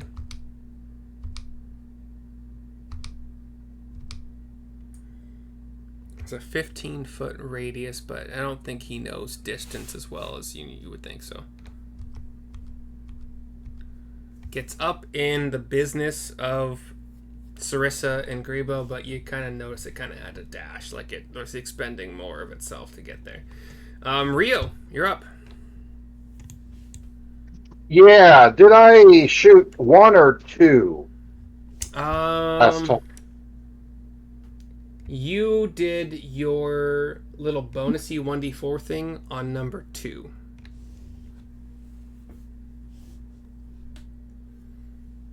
Alrighty, so I'll move so that I have LOS on 2. Just what you need to know is that this is a very, like, this is 90 feet high. Like, considering this is about 0. So I'm sorry, I'm not seeing where you're pointing.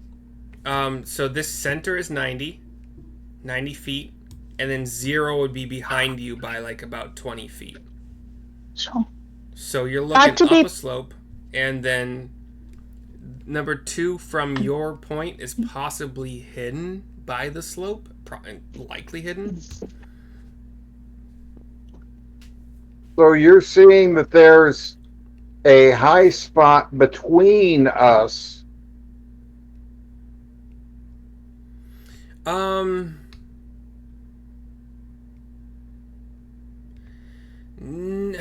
What I think like Is the ground level between what I'm along this path? I'm looking at the contours of this map, and I'm thinking that, like, you see this grassy line?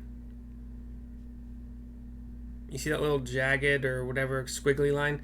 I think that anything within this circle of this last line is flat-ish. Or flat enough that it doesn't matter. So you're looking upslope. You have... Yeah. It's if you can see number 2, you can't see much of it. So, like, you're talking about a lot of cover from your starting point. So I'll move out here. Okay.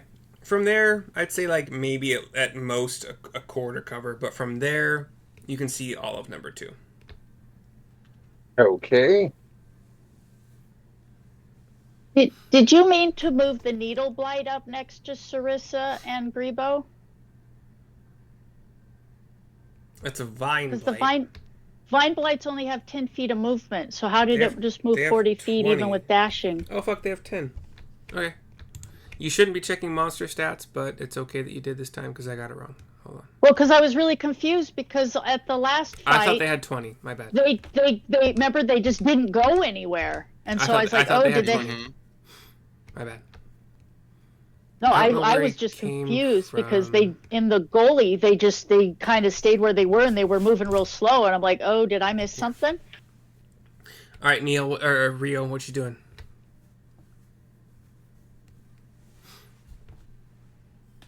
So I'm going to shoot number 2.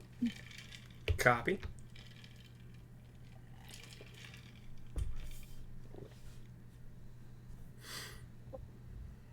And that's a 19 to hit. Certainly.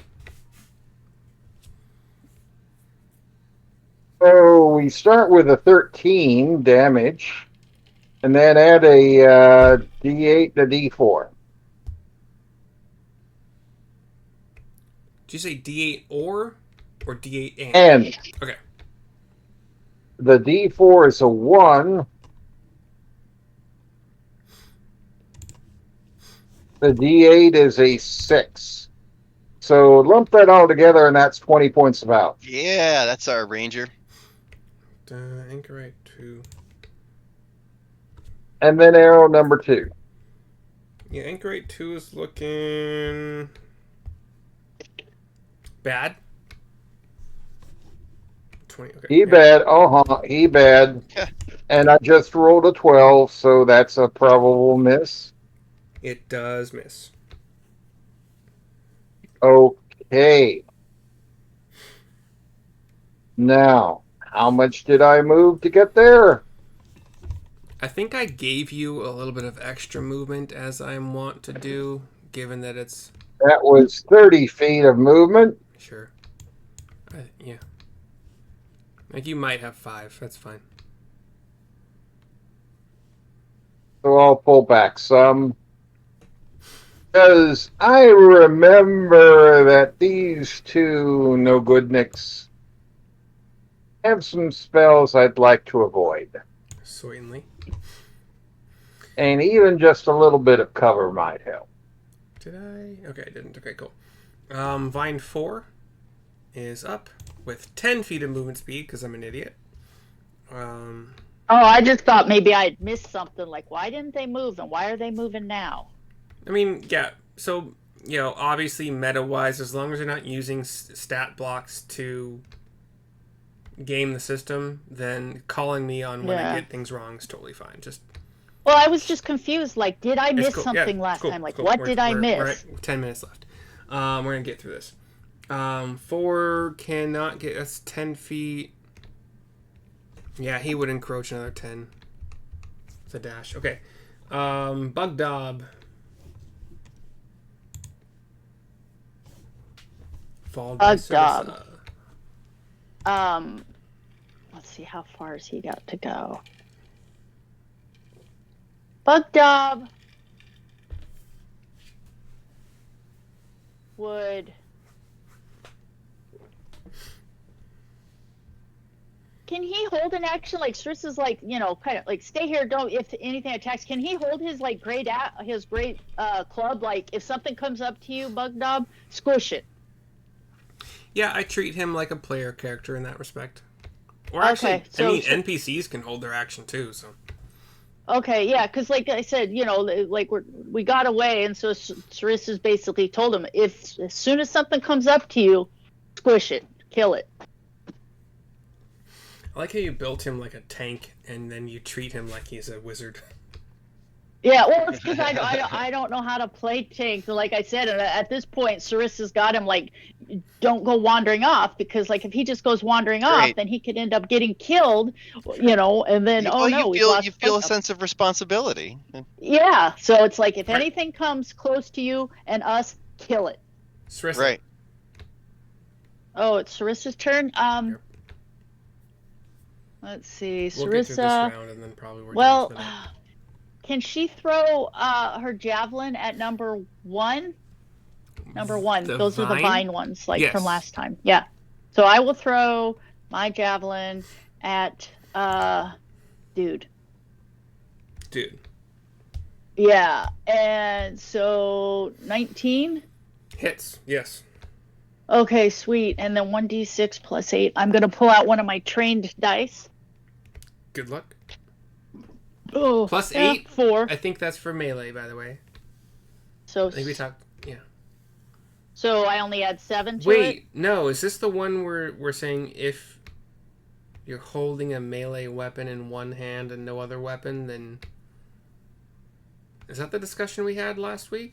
Well, the thing is even if I don't get the extra +1 to the hit point, then I would have still been at 18, which would still have hit him, right? We're not talking about to hit. We're talking about the damage expression, which we talked about in Discord. Yeah, and we talked about how it was worded weird and... Yeah, because I get an extra 2 because of my fighting style. It's a +1 weapon. Okay, just give me the roll plus the 8, whatever. 8, so 12 points of damage. Okay. I got a 4. So 12 points of damage to number 1. Okay. And your spear returns. Okay, how's he looking? Just fine. That piercing damage did not do as much as you would think it would. Okay, Sarissa will fire off another one at him then, like as soon as it reappears, throw it at him again. And then plus... So 9. Does 14 hit? Yes. Okay, so 14 hits and 1d6, 8. Oh, 5. 5 plus 8. 13 points of damage. Okay. Looking good thing rough. I got that. Pardon? Looking rough. Okay. And then, let's see, am I going to move? Sarissa will basically just kind of back up a little bit and just, tell Grebo to watch out and tell Bug Dob if anything comes close to us, squish it. All right. Where are we? Anchorite number 1. I'm kind of trying to shield Grebo. Do you know what I mean? Stay between everything and Grebo because he's kind of hurt. I mean, if that's what you're doing, you're probably positioning yourself more to the northeast of Grebo. because that will be in. Well, unless you're like trying to block from ranged attacks from the needle blights. Yeah, that's. I'm not so worried about the little guys, but like this thing, I know when we fought, they have a little bit of range, and then this thing just peppered us. So I'm kind of trying to. So if you're trying to give, you're trying to give Grebo like kind of half cover, then you'd probably be about here-ish. But it doesn't really super matter. I know what you're trying to do. Just remind me if these guys for whatever reason try to ranged attack Grebo. Just let me know. Well, it's because this guy right here, number 1, already hit Grebo, and I'm trying to stay between him I understand. Yeah. You see number 2 as well. I'm just trying to give you more. Bonus action? No. Cool. No bonus action. All right. Anchorite 1 has used his lightning bolt. However, because there's a storm going, there's an increased chance of getting it back. So instead of a 6, let's roll a 5 or a 6.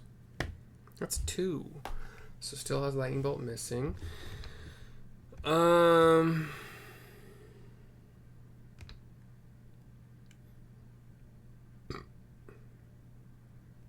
Neil's up in the tree, right? Yep, 30 feet up. Okay. All right, so number 1, not that any of you guys can see this, so I won't describe what happens. You do, however, see Needle Blight number 3 grow a little bit.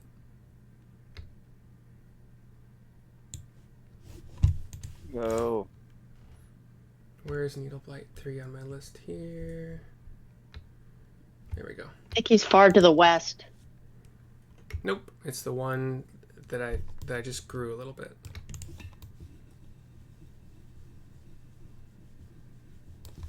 Okay.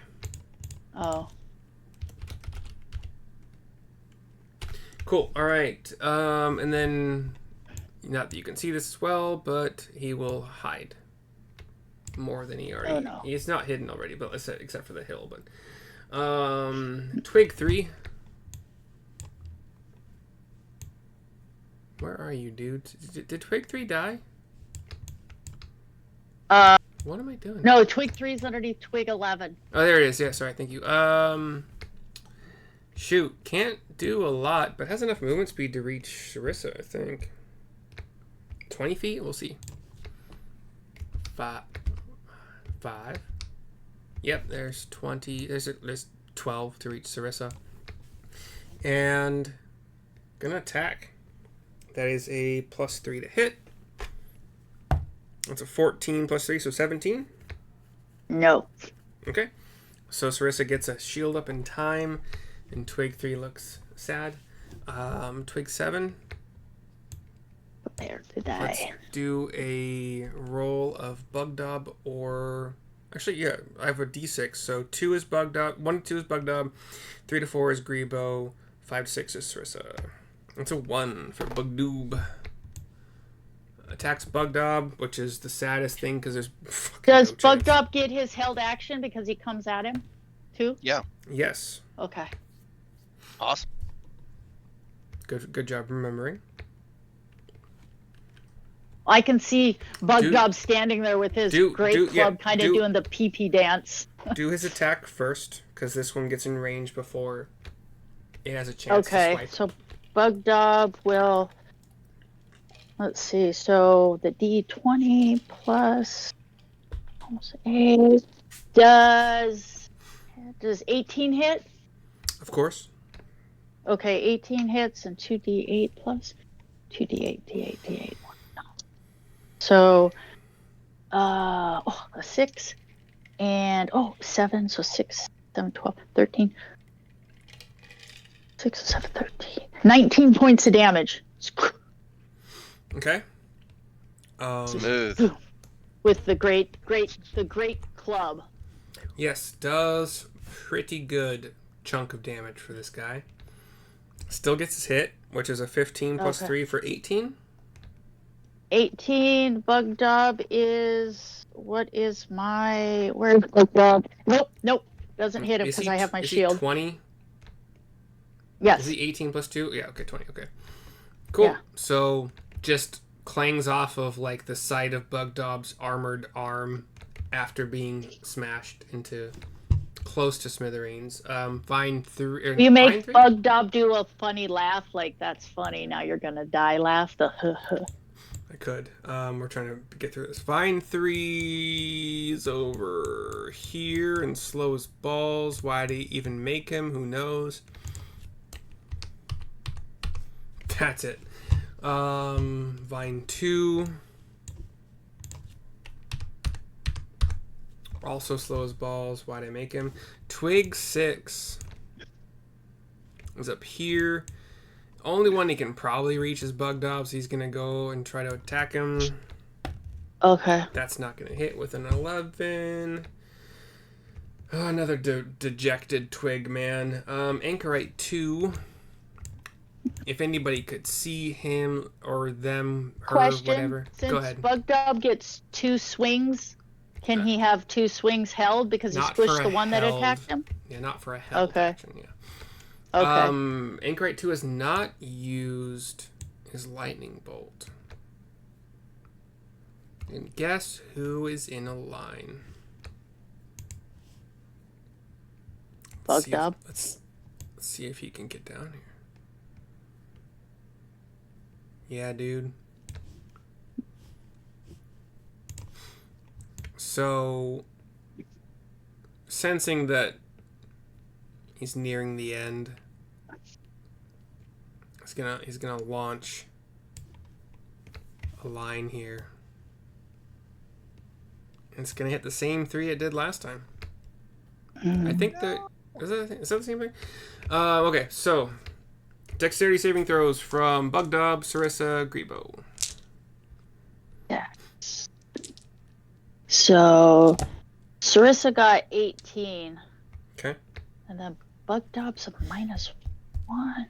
And Grebo's a +2. Grebo got 17. And then Bugdob. And Bugdob 14. Only got 14 -1. 13. So Bugdob does not save this time. Okay. And I've rolled 2, 2, 1 for 5 and a 5, so 10. And then so 10, 18 plus 7 is 25. So 25. Plus, thanks to the lightning buffering things, 29, 31, 33, 34. So 34 for Bugdob and 17 for whomever saved. So 17. Where's Grebo? Bugdob takes the blast of this and it's like, no. 17. And then Stupid orc caster man gonna die. damage. And then Bugdob 30. Okay. Cool. Anchorite 2 does not have a whole lot of movement speed, but like 5 more will get him into the trees-ish, but not behind a trunk. Needle 4 has enough movement speed to get to attack in Rio without having disadvantage on the attack because of distance. So that's a +3 to hit. So just, hey Rio, does a 10 hit you? Not a chance, but what's it going to do to the twig blight in the way? Twig, this is a vine blight. Any And vine blight. nothing. Maybe he went down here. Doesn't like, just like I let you get line of sight with some extra movement speed here and there. Same thing. That's Needle 4's turn. Twig 1 is alive, but can't really reach anybody, so dashes into the shit. Twig 4 can't. Wait, can he? Does he have? They have 20 or 20? Yeah. Did number 4 just go? No.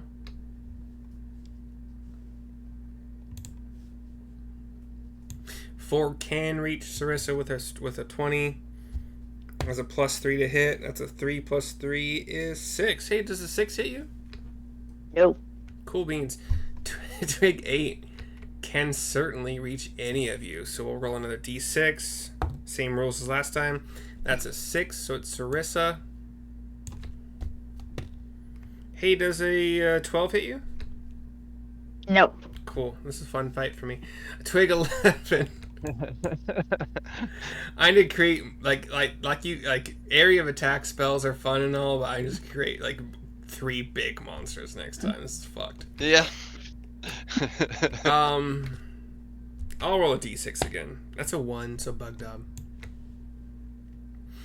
So, hey, 18 + 3 is 21.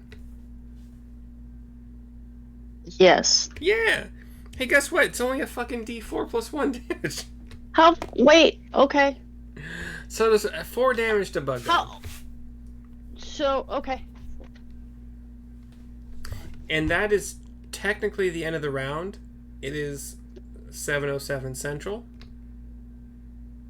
I feel like we probably need to end because of general time constraints. Is that true? I got another half hour. Yeah, I can play another round. Oh, I was sorry, I was on mute. Yeah, I was saying I was thinking we were probably gonna wrap it up, but I think that J-Man was the one that generally had the end time. So, let's wrap it. Okay. I think more chaotic than normal, which is Hit point. something. it's fun. Yeah. Yeah. Yeah. got- There's a lot going on. Yeah, I got my notes for the grown needle blight. I'm trying to figure out what I meant to do with that. We'll figure that out. But cool. We'll see you guys all next time. Sweet. Yep, sounds good. Thank you so much. Okay. Later. Good game. Bye.